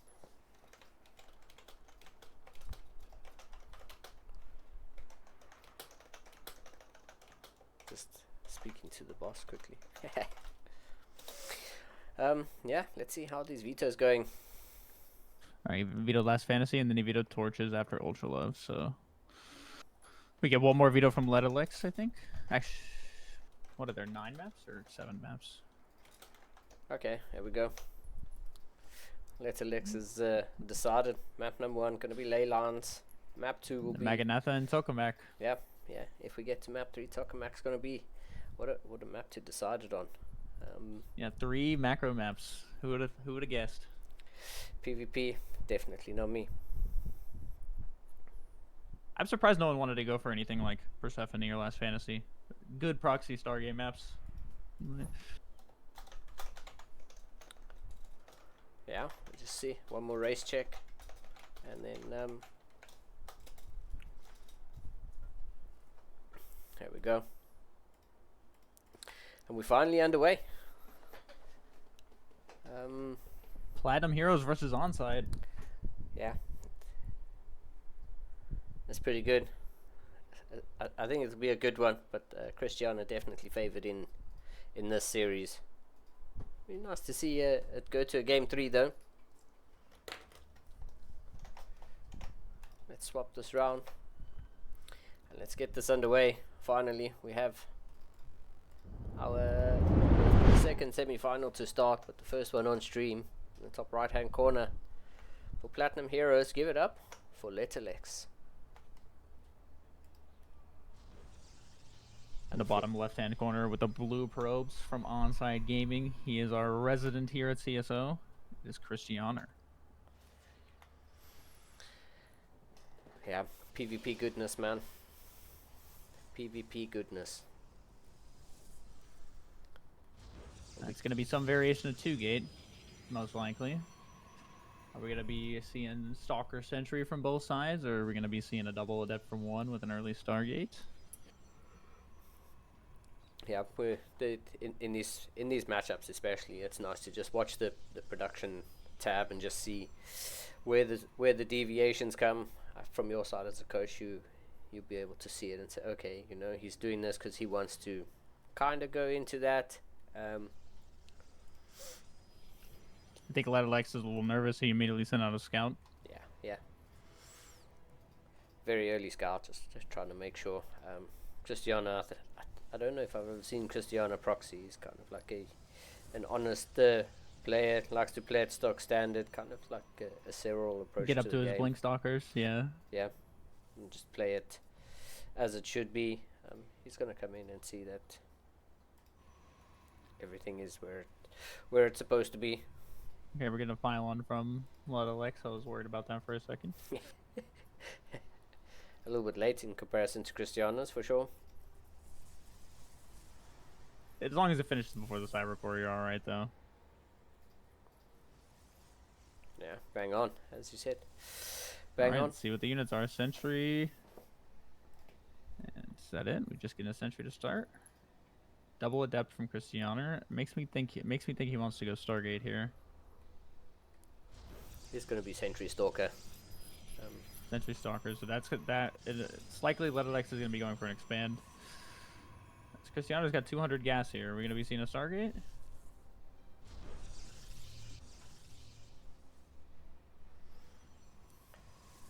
Nope, another Adept. 2 more Adepts. Okay, place a pylon, giving him a little less resources to work with. I'm really curious what kind of tech we're going to be going for here. We're floating a little bit of gas on the side of Christiana. Maybe he wants to get his Nexus down first. Yeah, I think that's the plan. Yeah, both players expand. I don't think this opener is very optimal for Christiana. So he just floating 350 gas here. Usually, like, he got his second gas 10 seconds earlier than Alex, and then he went for a double Adept, which is usually an indicator of quicker tech, but we still haven't seen a tech structure come out from him. Yeah, still floating a bit. We've got... Oh. Yeah, he does have the 4 Adepts. They're going to kind of marry up and see what they can get done, but Little X has his probe on the high ground ready to close the door. Ready to wall that off. Yeah. Very nice.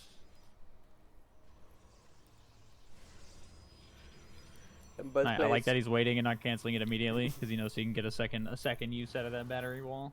Yeah, and both players going for a robo, so no real deviation yet out of these players apart from their army units of choice.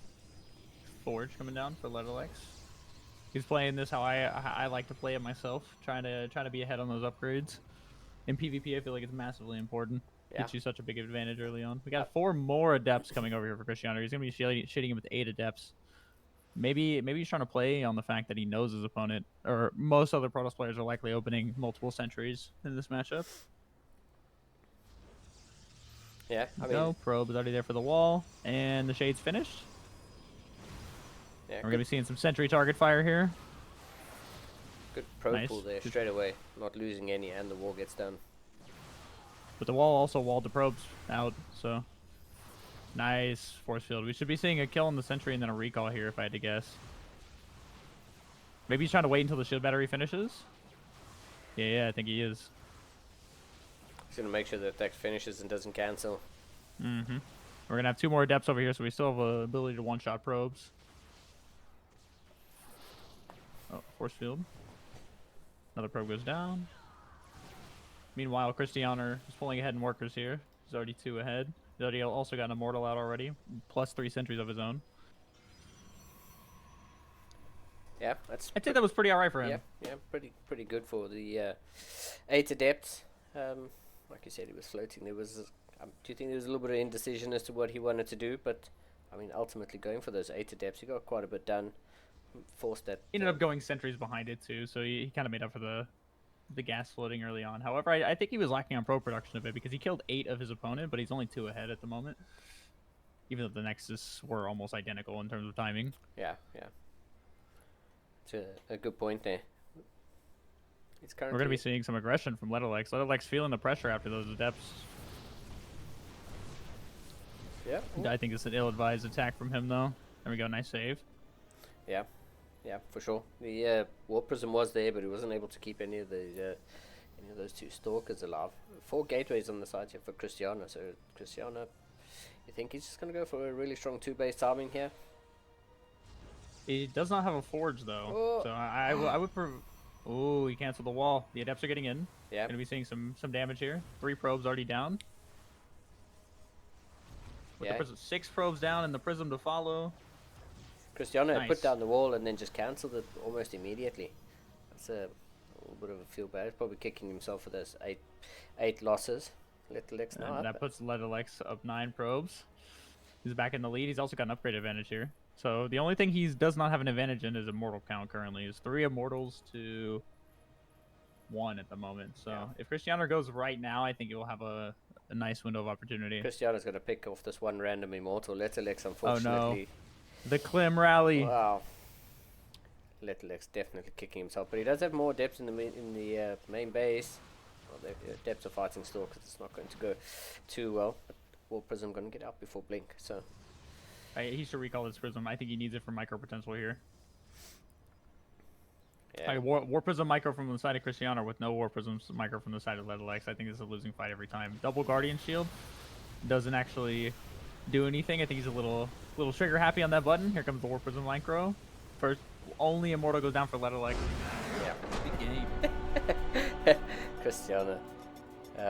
Yeah, good game out of Cristiano. Little X, unfortunately, with that, like you said, that Clem rally, that immortal just going across the map, and I mean, he was very busy, and unfortunately, that's kind of how it goes. So yeah, it's unfortunate. I would have been put him 2 Immortals against 3, and suddenly that fight is much more winnable when you have shield batteries on your side as well.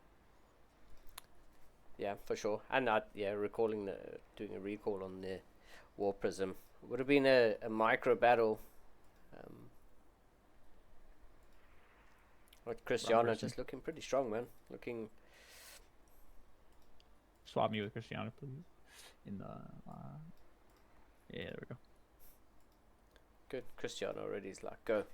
He's still tearing. Yeah. He's eager. Oh, yeah. I really think Letalex was in a great spot after that Adept harass.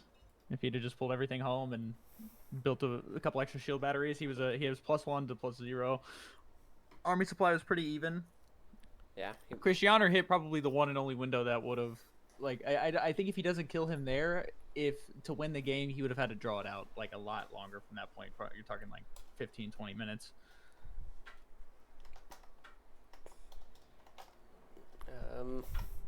Yeah, Maganatha.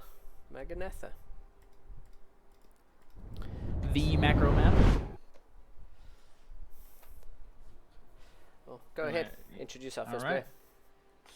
In the top left-hand corner from Platinum Heroes, the underdog in this series, but hopefully he can pull it back for a 1-2 maybe. It is Letalex. And in the bottom right, looking pretty strong in the 2 series we've seen. Give it up for the Blue Protoss player from Onside Gaming. It's Cristiano. Yeah, and I've just seen Nightmare's 2-0 at Mindle, so Nightmare's gonna go against the winner of this series. Might not be decided in this map, and we might get to Tokamak if Letalex can get one back, but yeah, Nightmare waiting in the final. Letalex once again with the early scout.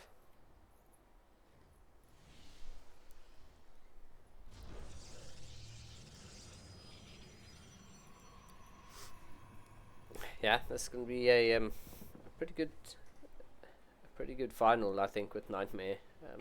Depending on, regardless of who he goes up against. Oh yeah, it's going to be pretty good to see. But once again, another PvP, so anything can happen. Precisely, anything can happen, and it's quite cool. Nice to see. Letalex, like you say, was in a good position in that game. It wasn't perfect, but he was in a really good position to make that hold happen. His worker production was outshining Cristiano almost the whole game. So getting those 8 probes, like, I would just love to see what he's capable of in a longer macro game. But I also wouldn't mind seeing some aggression, like a proxy robo or a 3-gate robo, something like that, come out of him. Just gotta give him a chance to really showcase his skills here. Yeah, we'll see. What do you think Letterlex needs to do in this match to bring it back?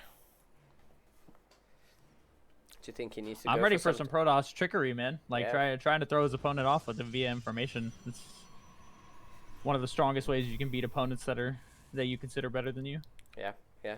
Feed them information so that they make decisions and then do something different. Mm-hmm. Both players going for a little bit of a pile-on block just to be super annoying, but both players open Sentry Stalker, I think. Am I right? Yeah, both players open Sentry Stalker this time. Nexus, they're doing almost identical build orders right now. Yeah. Double Sentry coming out of Cristiano, though, after the first one.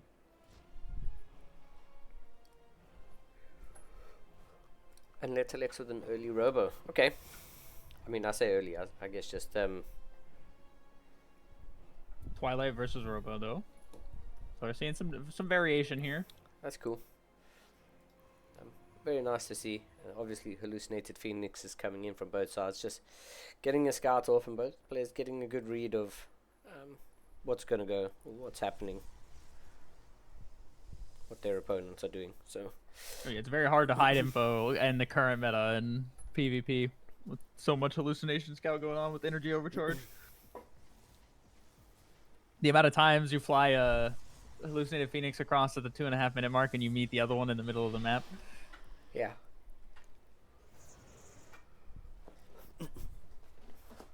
That's good. Another one coming out of Cristiano. There we go. It's just going to be endless Hallucinated Phoenixes coming across. I guess Cristiano just doesn't want to get caught out. Just doesn't want to die to anything unexpected. Especially when your opponent's doing something slightly different than you, right? Like Robo versus Twilight. Yeah. Cristiano needs to survive until Blink, really. Look at the hallucinated probes heading out all over the map. Check and make sure there's no hidden proxies, no bases, anything like that. Double Adept actually being spotted by Cristiano's probes, so we have some Stalkers and Sentries coming out to meet them. Gonna be 2 free kills here. Nice targeting the one in the front to make sure neither of them get away. Yeah, a great toggle fire there by Cristiano. He stopped making probes over here though, so we're gonna be seeing a third base. There it is. Yeah, this is the macro map. You said so. So third base coming down from Cristiano first. Letterlex, not just yet. Twilight on the way, as well as an Immortal, second Immortal, I should say. So Letterlex gonna be able to get some free info here because he knows that his opponent doesn't have a Robo, so this Observer can just sit here and give him consistent information. I don't know if he spotted that move out. I really hope he did, though. He saw it leave, but you don't know if he actually saw it, right? I don't think he did. Yeah, and here we go. This is his first sign of the army that's coming across the map. Oh, force field's going to be dangerous. Blink's done, though. Blinking on top of the Immortal. Another second Immortal pops out, though. Yeah, no shield battery here at the natural, so what Letterlex has here... Yeah, it should be enough, I think. No, we need some Warpins to come in here. Yeah. They're on cooldown right now. Oh, he warped in at the Warp Prism. Okay, so he thinks he has enough to hold this here, but I don't necessarily agree. Yeah, there's nothing left here apart from the 2 Stalkers that are warping in here. 2 Stalkers against 5 and a Sentry. Letterlex might be in a little bit of trouble here. He's got some units. I mean, this is what you were saying in the previous game. You know, you want to try to keep your opponent busy on the other side of the map. He's got his Warp Prism heading in here, but that's just some Adepts. What does he have at home? No, the Immortal popped out. Okay, he thinks he can kill this with 5 Stalkers. Alright, there it is. I was going to say a Warpin as a wall after the Blink. If he can keep this Immortal alive, I think he has a good shot. Yeah, 4 Adepts actually going to buy him enough time for that Immortal to start to regen, but there was no shield battery here at the front. He only killed 3 probes on the other side. I don't think it was worth warping in those Adepts here. He could have cleaned these Stalker Sentry up much sooner if they had been Stalkers on his side of the map. Oh, we have Glaives done here, though. And 4 more Adepts being warped in at the third. Okay, so we're going for like a mass harassment style here. Ooh, Stalkers blink down. Oh, man, they're going to be able to... What a snipe. Yeah. But these Adepts are going to shape forward. Cristiano, these Adepts do have... Okay, he's going to cancel them. He'd win that fight down there. These Adepts will be mincing some probes if they ever have the chance to get on top of them. I do not agree with this move out here. I don't think he has enough to contest the amount of stalkers. That Immortal is on 22 HP. I guess because he's worried because he saw a third base and he doesn't have one himself. Okay. Here come the Adepts. Okay, we're getting some serious probe kills here. Yeah, yeah. I like that. I like the fact that he decided to leave the 2 Immortals out on the map. Maybe even going to send them home in a bit. But the Adepts are going to shade up into the main base. They're going to get more probe kills here. 12 so far. 13. Okay, it's at least decent. He is starting to equalize the workers here. They're both now on 40 or 41, 40. Let's Alex and Cristiano respectively. So yeah, Let's Alex at least buying himself a bit of time, getting himself back into this. It's going to be tough, Cristiano also though. being very generous, moving his army right under the Observer. Yeah, it is going to be tough though here for Let's Alex though. 2 bases against 3. The worker count is Cristiano's just steaming ahead now in terms of workers. Let's Alex hasn't made any more. Yeah, he hasn't taken a third. He's really trying to do some sort of all in here. I would have loved to see a third base behind that type of aggression, and then you just keep harassing with the depths. Like, the only way I think you're going to win in this type of scenario is with the especially going for a harassment style, is if you're continuing to further your economy behind it. Yeah. Ledalex thinks he can do it with 3 Immortals here, though. We got Adepts going into the natural, so we're going to be seeing the Stalkers come back. Great start. Gonna be getting 8 more probes off the rip. Yeah, but that hallucinated Phoenix spotting this army waiting outside the 3rd base is exactly what Cristiano needed. He needed that information to be able to split off his army. I mean, he's going to lose a lot of workers, but you know. No Prism Snipe, so we get a warp in of 6 more Adepts. 3 Immortals is a force to be reckoned with here. Yeah, yeah. Let's Alex might just have what it takes. Oh, Stalker. Oh, the Prism Snipe. Yeah. Okay, there's no more. Oh, and Zealots already have charge. Yeah, the prison snipe there is pretty huge. No offensive warp-ins here. Let's Alex has to work with what he's got, but I mean, There's the shade. yeah, Immortals get taken out. Stalker's now going to start snipe off as few of these Adepts, as many of these Adepts as possible. Adepts finish their shade into natural. Nothing really here. And try shade up into the main. Cristiano, I think, just has enough to clean this up. Like you said, it would have been Ledalex nice. is pulling ahead on supply. Oh yeah, 8 workers at the moment, and he's still got. Oh, okay. Adepts finally get cleaned up. Cristiano loses 16 workers. But like you said, it would have been great if Let's Alex had that 3rd base. Why? Oh, I don't. Oh, that is unfortunate. Like, just when he's finally pulling ahead on supply, he's actually got a 10 supply lead. He leaves the game. He's ahead by double in economy at the moment in which he decides to leave. I don't think the presence of the 3rd Nexus should have been enough to warrant that there, especially with how well he was doing with. That's sad to see. I think I really think he had a shot there of winning that game. Yeah, it is a kind of like feel bad there because Let's Alex. You look at the resource collection rate of Cristiano. Ledalex was putting in some crazy work. Yeah, well, it's a good game though. Let's Alex definitely brought it in game number 2. I wasn't too convinced by that aggression with the Adepts and the Immortals, but like you said, 3 Immortals with all of those glaive Adepts. It was They were looking just pretty. meat shields for him. It was very nice. Yeah, it was looking pretty good. But let's see. Okay, well we've got a Nightmare Cristiano final. It is kind of what What we were expecting, kind of. Yeah. I think it's going to be. Going to be a good one. What are your predictions? You've seen Cristiano. I think Nightmare is a better macro version of Ledalex here. I think like Ledalex was trying to be aggressive with the harassment. Nightmare loves to harass in games, so I can imagine we'll be seeing like that same type of style we were just seeing, but with like I love Ledalex. No offense to him, but like slightly better macro behind like a 3rd Nexus, that kind of thing. So I wonder how Cristiano is going to deal with someone who is consistently having like next stages of the game ready to go. Yeah, I think this is going to be pretty good. Let's see if we can get Nightmare to join on us. Yeah, I'm going to throw us into a short little break while we get our final set up.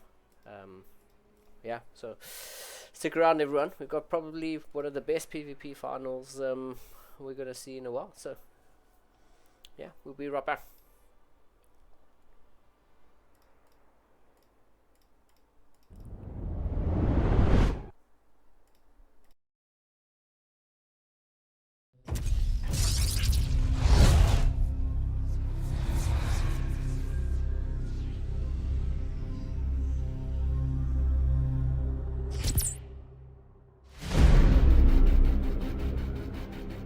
The swarm brought ruin to our world. Our proud people became refugees.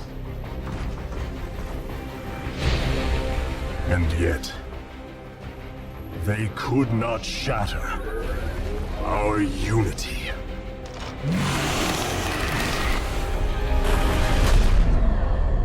For we are bound by the Kala, the sacred union of our every thought and emotion.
Yo, so we are back. We have yeah, it looks like we are pretty much ready to go.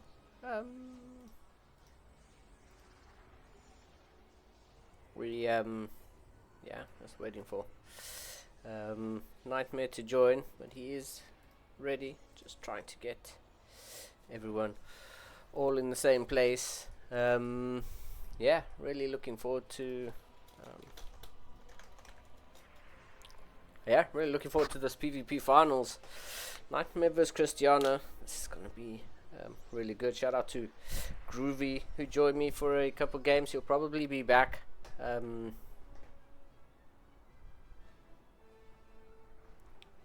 He'll probably be back for possibly game number 2. But yeah, we're just maxing, relaxing, waiting to get some of these vetoes underway. Both players are in the right place. I hope you are all enjoying yourselves. We've got yeah, get some water, get some snacks, because this could be a long one. Let's not forget Groovy Amundo had a 24-minute base trade, and I mean that's a good time. So let's see. Both of these players really good. So yeah, there we go.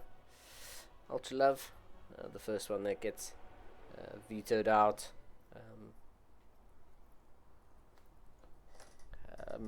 Yeah, so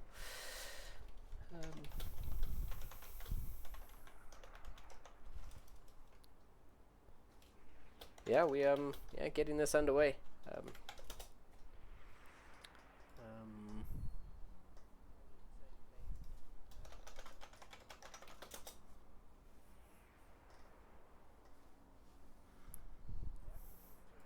there we go. I mean, I'm really looking forward to this. You guys know me. PvP's my my thing to watch. I thoroughly enjoy the chaos. And we'll see exactly how this these finals go. We are going to have another caster in here. Hatsu. I'm going to be doing the cast in a different language, so I think that's just going to be a Russian cast. So nice to have so multiple broadcasting of the same game.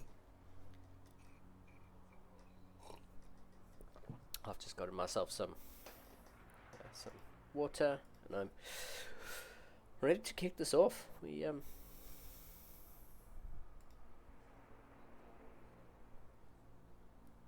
for some reason,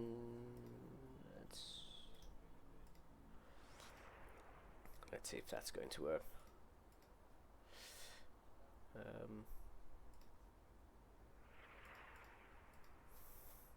Okay, Ultra Love is out. Torches is out. Last Fantasy.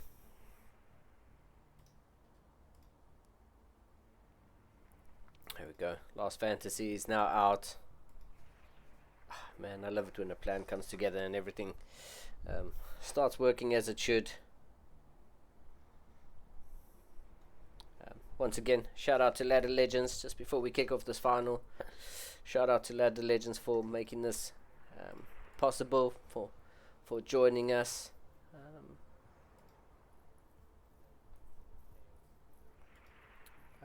Yeah, shout out to Ladder Legends for joining us on this journey, making this this tournament possible. Someone in from Ladder Legends, I see Gamer Richie and Chadders in there. You guys want to just drop a link to your Discord, drop a link to any sort of information so that people can have a look, read up, join Ladder Legends, get involved, and you know, make use of the wonderful services that you guys provide to get good, and not just to get good, but to get back into enjoying StarCraft. Maganatha gets vetoed out, and first pick is going to be Ley Lines. As yeah, we're pretty much ready to kick this off.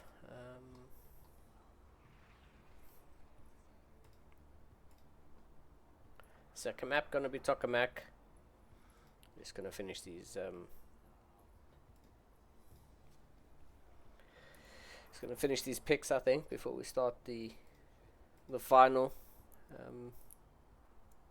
It's quite nice that we get to see Tokamak. Will be the first time on stream today that we yeah, pylon map number 3. As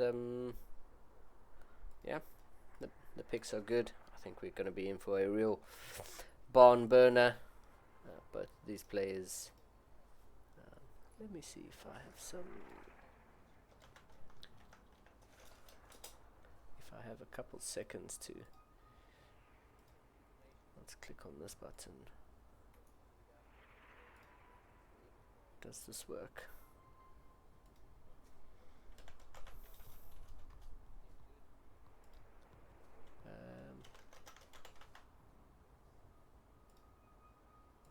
Will have to be these. Ooh, okay.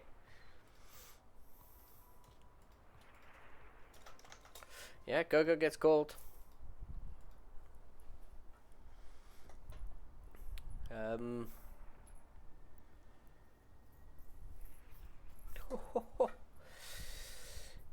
The stats between these two players are pretty close. This is going to be a real good series. I'm having a look at the head-to-head comparison now, and both these players look. This is going to be a real goodie. I hope you're all as ready for this as I am as we kick this off. Top right hand corner, the blue Protoss probes. Give it up for Nightmare. And the bottom left hand corner, the red Protoss probes. We've seen him look pretty dominant today. We'll see if he can carry that momentum into the finals. Give it up for the red Protoss player. It's Cristiano. Yeah, this is going to be a good one. I hope you're all ready for it.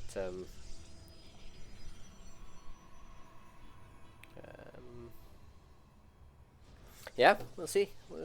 We'll see what these two players want to do. Nightmare going for that early scout.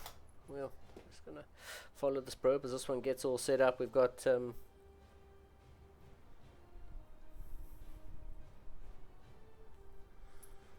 yeah, well, as we get this one all set up and ready to go. Yeah, streamer zone going up against onside here. It's these two players, I don't know how often they would play against each other, but onside has had some really big Koreans in their team, and we've got Poland up against Korea here. We'll see if Christiana can get the job done, or if the Korean powerhouse of StarCraft is going to power on. We've got yeah, so far it's the stock standard opener, I guess, from both players. Neither player wanting to get to do anything too crazy. Both players showing doing the middle of the road, just saying, this is standard, this is what I'm comfortable with. I dot my I's and cross my T's, and we've got double adept going double sentry, a double stalk on the side of Nightmare. So Cristiano with the adepts, we'll see if he's going to come across the map or what's going to happen. Nightmare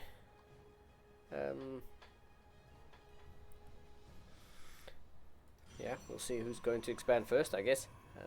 It's kind of what I wanted to say. Yeah, both players going to probably drop the expansions at the same time. Cristiano getting 2 extra adepts before expanding Nightmare, and so Nightmare gets the Nexus down first, but that's not going to be that far ahead. Cristiano getting his down. I mean, he was 100 and something minerals behind, but it's nothing nothing too crazy. 2 adepts. Oh, Nightmare Stalker getting some free shots on these adepts. Is yeah, adepts gonna have to turn back home. Nightmare, oh, just so good, getting the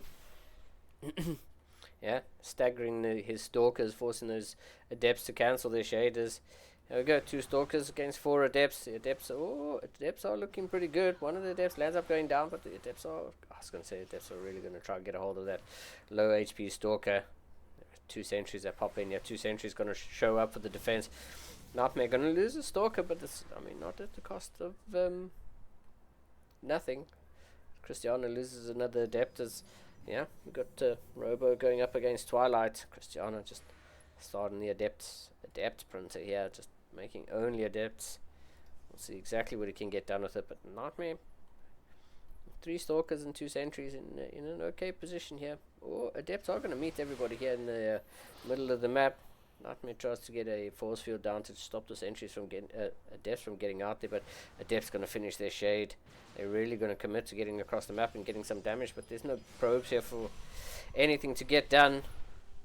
One probe goes down. The adept's going to run away to the back of the natural here as the shade finishes up. Oh, shade finishes up, and 2 of these adepts, like a strong gust of wind away from dying. Cristiano going to try to keep the pressure on here. The sentry wall gets placed. He's going to get another probe. These adepts just running for their lives, trying to stay alive long enough for the shade to finish. One adept does land up going down as the shade finishes, and yep, Cristiano going to be able to get out of there.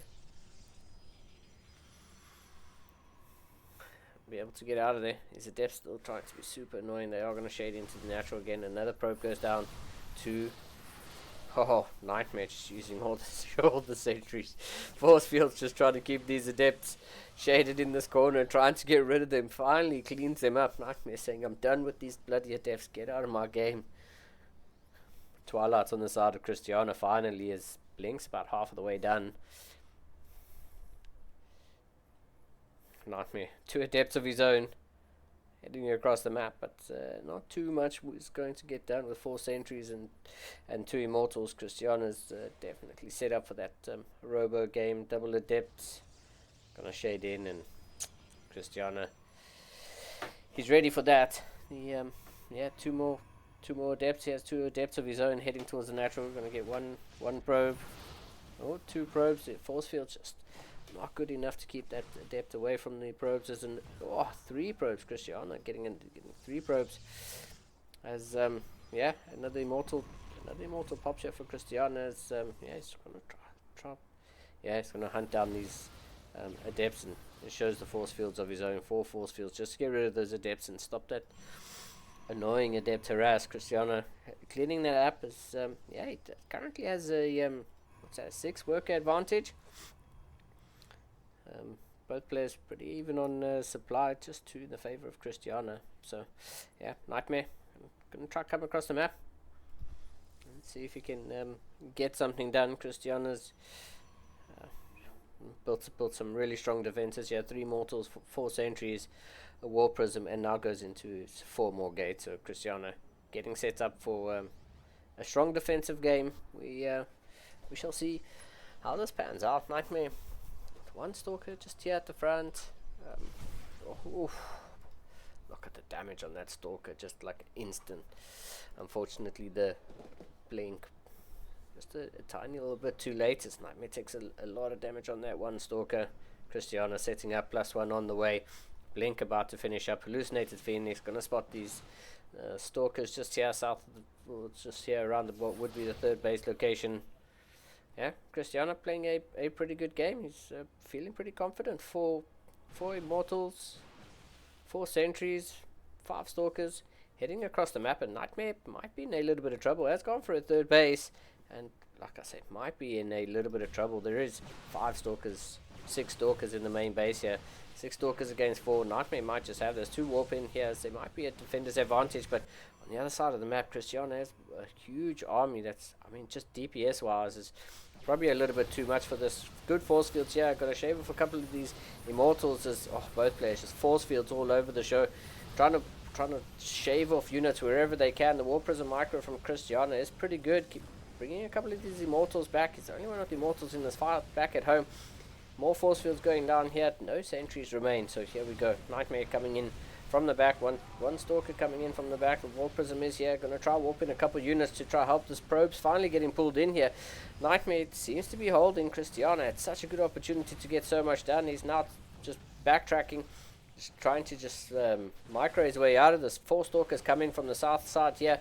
Cristiano now has the numbers advantage. Another huge warp in the stalkers and right in the face of this battle. Cristiano, 1 immortal versus 1 immortal, but I think the immortal Nightmare is going to get picked off. It does get picked off, and finally Cristiano pushes this back. Cristiano with the army supply advantage. Nightmare really needs something here. 3 more zealots get warped in, but none of them have charge. It's just going to be slow zealots just walking in, just cannon fodder for the stalkers that are here. But Cristiano in a commanding position here. He has so much army knocking on the door, almost triple the army supply here. Immortal pops out. Cristiano blinks forward. Nightmare, GG.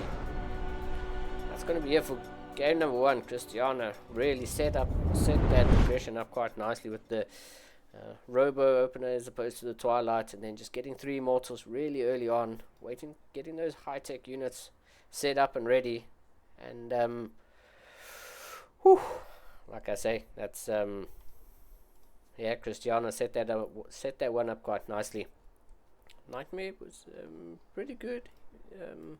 Was in a pretty good position, but yeah, I think Cristiano just had the right build. Yeah, both players ready to go. Cristiano had the right build. Oh no! Yeah, we'll have to remake this one. Cristiano opening up the correct way. You know, a couple clutch warp ins right at the end there. Those 4 stalkers coming from the south side. Those 4 stalkers coming in from the south side. Just seemed to be enough just to turn the tide, just to distract that.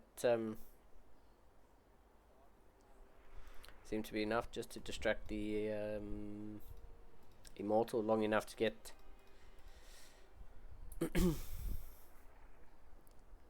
Yeah, enough to get some extra damage on. It's 1 immortal versus 1 immortal, but with many other stalkers. Cristiano just playing a really good game number 1, and we'll see if yeah, we'll see if Nightmare can bring it back. But Cristiano looking really good in game number 1. As yeah, Tokamak is going to be our second map. For the first time this stream, we've got Tokamak, which is going to be, I think, exciting. PvPs is exciting, and we'll see if this player in the bottom left can make it. So we've got for streamer zone in the blue, it's Nightmare, and in the top right, once again, for onside gaming, just looking really strong, it's a Red Protoss player from Poland. It's Cristiano. Yeah, that game was pretty good. I mean, the engagement happened relatively quickly there. Let's not forget that Cristiano had that really good hallucinated Phoenix that spotted those stalkers of Nightmare on the south side. And, you know, had that hallucinated Phoenix, had Cristiano not done due diligence of having a look in the bottom right hand side before moving out,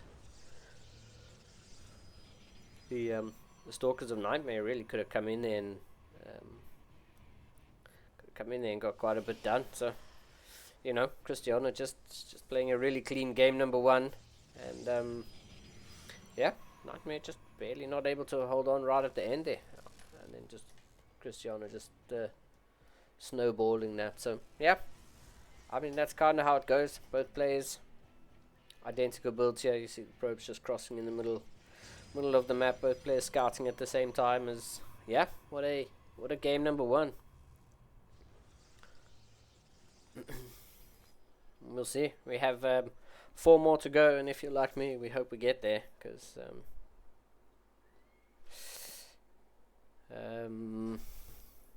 yeah, this is going to be probably the 2 highest ranked players of this week's cup number 84. So let's see. As yeah, game number 2 starts, and once again we've got a stalker and adept opener here from both players. So Cristiano might be looking at just getting that annoyance that adept harass in once again, as yeah, like Groovy was alluding to in the previous series. You know, Cristiano went for the double adept because he probably wanted to go for some sort of Stargate play. Opted not to in that case, but yeah, this time he makes use of the gas. No floating gas in this map, as well. Once again, we're going to see yeah, a robo on the side of Nightmare. So Nightmare this time not going for that fast twilight, going for robo this time. Probably just seeing the power of those robo units in the early game. As yeah, looks like Cristiano gonna try and mix this up. Nightmare let that pylon finish up, and it's just gonna be a bit of a delay to Cristiano's natural. But yeah, adepts meeting stalkers in the middle of the map, and I mean, it's not going to be a good time. But the stalkers do rotate round, and they saw the probe go this way. No structures being placed just yet, so yep. Nightmare must be feeling okay-ish, having seen the probe hanging around this side. But yeah, Cristiano has this Oracle heading across the map, and is this Oracle going to get spotted by Nightmare's stalkers? Oh man, 4 stalkers. Oracle flies straight over 4 stalkers.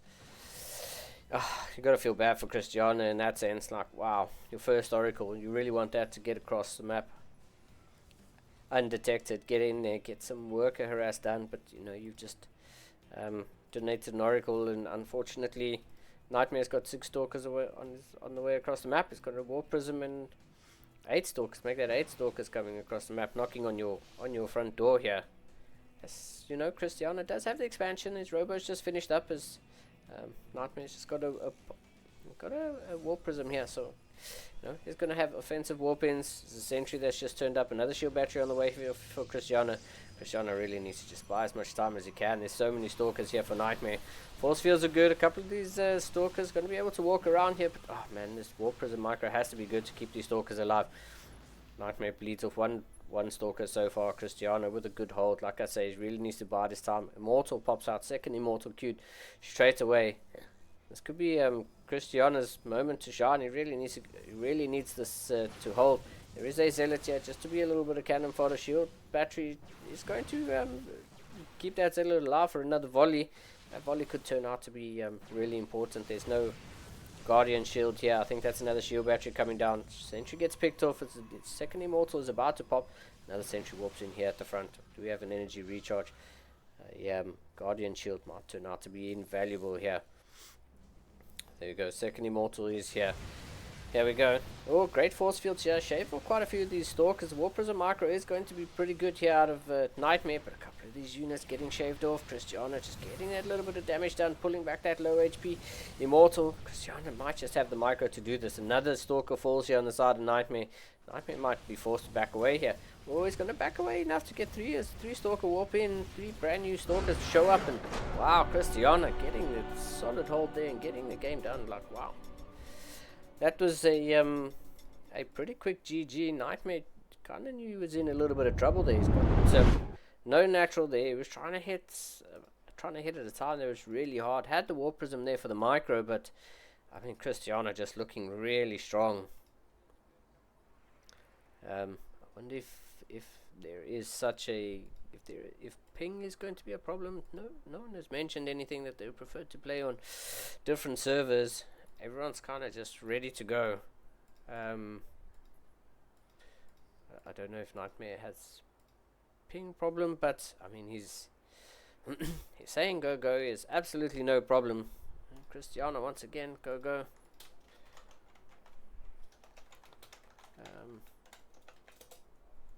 Let's just make sure that we have the correct races before we go. As yeah, that Christiana just with an absolutely excellent hold there. The extra shield battery. There was also that third shield battery that didn't really come into play before the major engagement, but the force fields out of Christiana are just so good defensively there. Just pushing Nightmare back. Immortals get putting in so much work. You just kind of have to feel bad here for Nightmare because yeah, he's a really good player. But Christiana's just playing like out of his mind, pulling those defenses out. And let's see, in the top left hand corner of Pylon, blue Protoss player for Streamer Zone is down to 0, needs the reverse. Give it up, give Nightmare your energy. And in the bottom right hand corner, the red Protoss player is looking cool as a cucumber for Onside Gaming. The red Protoss player Christiana. It's up to 0, man, and like I say, he's just looking very good. Really need Nightmare to bring something. Try to be aggressive in game number 2, and Christiana just managed to eke out those Immortals. Those force fields were just so good. Just shaving off just enough units when he needed them, and that's kind of it. This is yeah, Christiana looking really strong. I guess this is a game of this matchup is like a matchup of millimeters. There's really not much else you can do. You need to take those engagements. You need to whittle your opponent down. Christiana's just looking super strong. And let's see, we're going to get that double adept opener. Let's not forget, Christiana donated that first Oracle to Nightmare. Nightmare picked that off and must have been like, thanks man, I'll take that every day. As we wait to see what the opening units are going to be. A bigger one. We yeah, Nightmare coming back into StarCraft 2. You know, let's say Wikipedia says he's coming out of retirement, and you know, making it to the finals is pretty good. But we've got okay, we have something very interesting happening here. We got Christiana going for +1 air armor. I don't know if he's trying to sell that as a proxy something.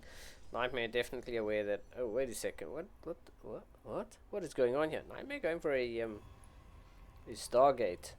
Christiana not, but Christiana might just be selling this as I'm going for a proxy Stargate, man. Look at me, I'm upgrading on my cybernetics score. This sentry gonna make sure that this probe doesn't make it allowed. Probe gets killed, and let's see if he cancels this air armor, or if this is just a misclick?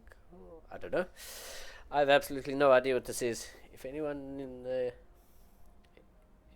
the chat knows what this build is, I'd love to hear from Ladder Legends. Double Stalker here shows up for Nightmare. Shows up at Christiana's base, but yeah, Christiana's just gonna let this +1 air weapons finish. It's yeah, this is a crazy start to the game, and yeah, we'd like to see this could be a clean sweep here for Christiana. So before this gets too hectic, just thanks to Ladder Legends once again for being a part of this with us. Christiana's really letting that finish. Okay, maybe someone from Ladder Legends can teach me this build, teach me what's going on, guys, as they can also teach you. Hop into their !S, I think is the in chat thing for the. Oh man, and Christiana spots this Oracle. Oh man, you gotta feel a little bit bad. !X to get a link to our sponsor Ladder Legends. They can teach me what's going on here, as yeah, they can teach you how to do this and how to get good, how to get back to enjoying StarCraft, and yeah, just enjoying your time on the ladder. And we'd like to see you participating in our CSO competition. So yeah, let's see what's going on here, because I'm not too sure if I think Christiana thought he was upgrading Warp Gate. That's definitely a misclick out of Christiana, and you can see he's chronoing out his Warp Gate because he's like, wait a second, what's going on here? And realizes he's upgraded +1 air armor. That's definitely a misclick. Here comes the Oracle. Oracle's going to come back in here. He's, wait, you still don't have Warp Gate on your gateways? Like, Nightmare must be like, what the hell's going on? Like, that's yeah, you can see Christiana chronoing out the Warp Gate. Is yeah, Blink is on the way for both players. Both players expanding. Nightmare going for that triple expand. Oh, Christiana. Yeah, Nightmare. That's a huge catch there for Nightmare. I was gonna say, that's like pixels, man. You really can't be missing that. Watch the replay and you see that you're off by just a tiny little bit. But yeah, Nightmare gets the kill on that, and is like very early on this third base. I'm pretty sure Nightmare is just trying to eke out that tiny little bit of eke out that tiny little bit of that tiny little bit of an advantage. He does have a stasis ward here, just keeping tabs with that third base. Cristiano instead going for a triangle third base. Nightmare expanding horizontally. So yeah, this game both players kind of expanding towards each other. So yeah, this game on Pylon, as I said, it could be our very last one. So let's see. Cristiano's looking super strong at the moment, but Nightmare, you know, with this tiny little bit of greed, Cristiano aware of this, but with this tiny little bit of greed, could eke out that little bit of a economic advantage. But Cristiano's not going to let him have it for free. He's got an army moving to the north side of the map. There's a lovely stasis ward at the top of the ramp. Oh man, Cristiano. Oh man, that's 8 stalkers just hanging around in that stasis trap. Cristiano's going to have to back off, but yeah, Nightmare just hanging around. He knows the stalkers are going to come out, and Cristiano's definitely not going to let them go for free. He's got two adepts heading up into the natural here, but Nightmare has enough to defend them. Cristiano's army comes back up as these stalkers are going to come out of the stasis trappers. Now the engagement happens at the bottom of the ramp. A couple of Cristiano stalkers getting body blocked at the bottom there. Both players trading a couple blows, and Cristiano going to back off. 4 more stalkers heading up as both players kind of doing the same thing. This is where numbers matter, and this is where the engagement actually comes in. Fighting up a ramp, having all your units shooting at once. Both players going for charge, +1. Gateways coming down as we got, yes, here we go. The stasis trap catching that probe. He's going to get the pylon down, but here we go. Oracle heading into the bottom side. Is Cristiano expecting this, or is Nightmare finally going to get that little bit of advantage that he needs? He just kind of needs something to get back into the series. You know, the game is pretty much mirrored on both sides. Okay, we have a Templar Archives here coming out of Christiana, but the game's pretty much mirrored on both sides. And big engagement happening here in the middle of the map. Charge loss coming out, I think, from both sides, but the ones from Christiana get taken out. There's good force fields here by Christiana. Keeping Nightmare away, keeping him on the other side there, and allowing himself that opportunity just to get back in here. Oracle comes in, gets three probes, but this is where the main action's going to happen. Nightmare, a couple of his units kind of just getting messed around. Nightmare just going to come try to divide a wedge in here. He's going to come in. Oh, here we go. Christiana's army's going to have to come back, but there's a whole bunch of charge lots that are now coming in to join Nightmare's army. Charge lots do waste their charge, heading off into Christiana's army, but here we go. The main engagement is going to happen here. A couple of the units attacking the Nexus. I think Nightmare's going to try to get the cancel, but Christiana has so many numbers here. Christiana's defensive numbers here are just so big. There's this Immortal getting wedged in by 3 force fields, not going to be able to get out of there. Christiana has enough to defend this and is going to push Nightmare back. The Nexus finishes up.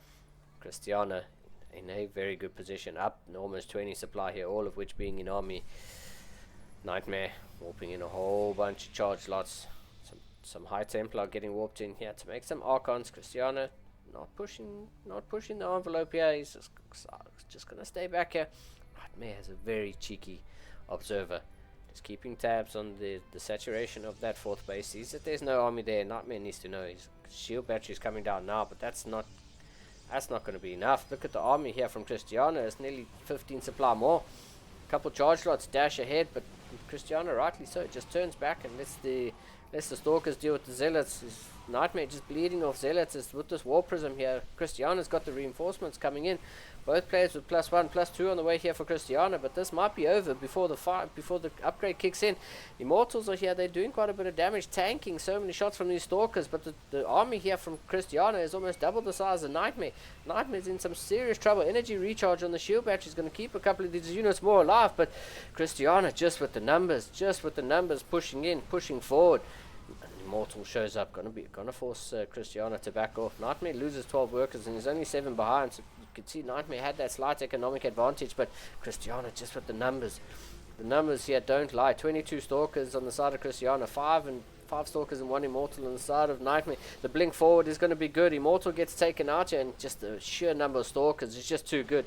Nightmare is going to GG. Christiana is going to take his 25th CSO Cup. He is going to 3-0 Nightmare, and that was going to be a banger. That was a banger, but the only person who showed up here today was Christiana, unfortunately for Nightmare.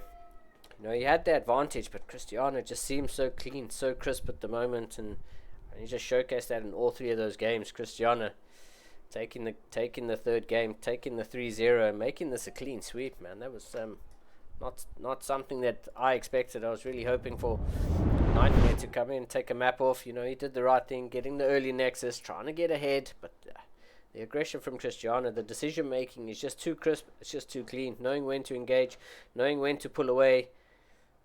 Nightmare attacking into their 4th base location. A lot of those units were still fighting the Nexus when the engagement was happening, and Christiana, I think, just overpowered the army there from Nightmare in the bottom side, and then just to counter attack the push is just too good. Nightmare loses that fight. He needs to drop 2, maybe 3 shield batteries around there. You know, get a few more war pins, maybe even a couple cannons, anything to just try to help get some damage. Try stop Christiana from getting too far ahead. The Archons were there tanking quite a bit, but yeah, Christiana just too good, man. Just too good on the day, and that's kind of how it goes sometimes, you know. GG, the 3-0 for Christiana.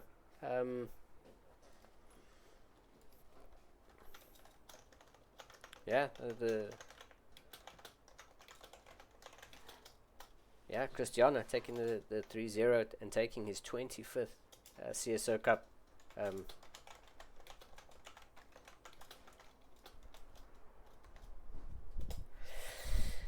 What can I say? I mean, that's just that's that's kind of just how it goes. PvP is pretty crazy.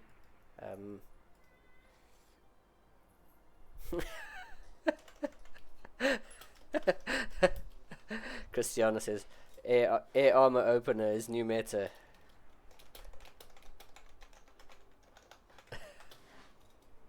uh,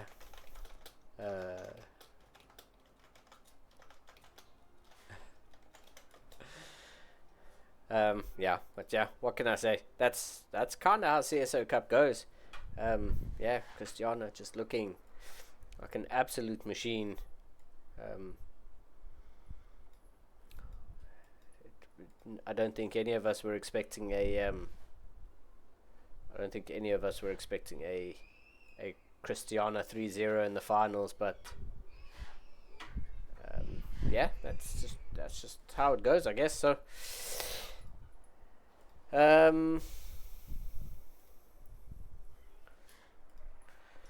yeah, let's see. Well,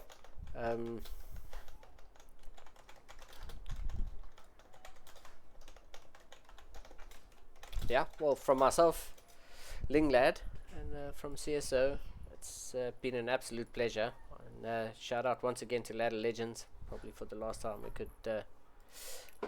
I'm just gonna do it myself. I'm just gonna rock a exclamation mark S. Just gonna get yeah, get our sponsor Ladder Legends Discord popped into the channel one last time, into the chat.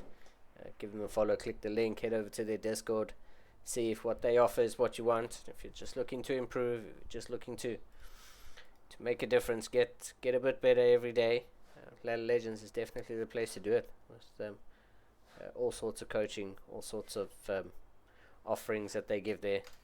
Really nice bunch of guys. We've been with them for a bit of time, and everyone's always super friendly, super willing to help, happy to get involved, and yeah, they're just trying to help people get good at StarCraft. It's a wonderful game that we've all enjoyed for 10 years, and yeah, 10 years of Legacy of the Void, I should say. Yeah, once again, shout out to our sponsors and to you, the lovely viewers, and most of all to the participants, because without the participants we wouldn't be able to do this. So shout out to everyone who participated. You're all absolutely legends. So thank you from myself and CSO. We appreciate you all. And until next time, yeah, thanks for watching.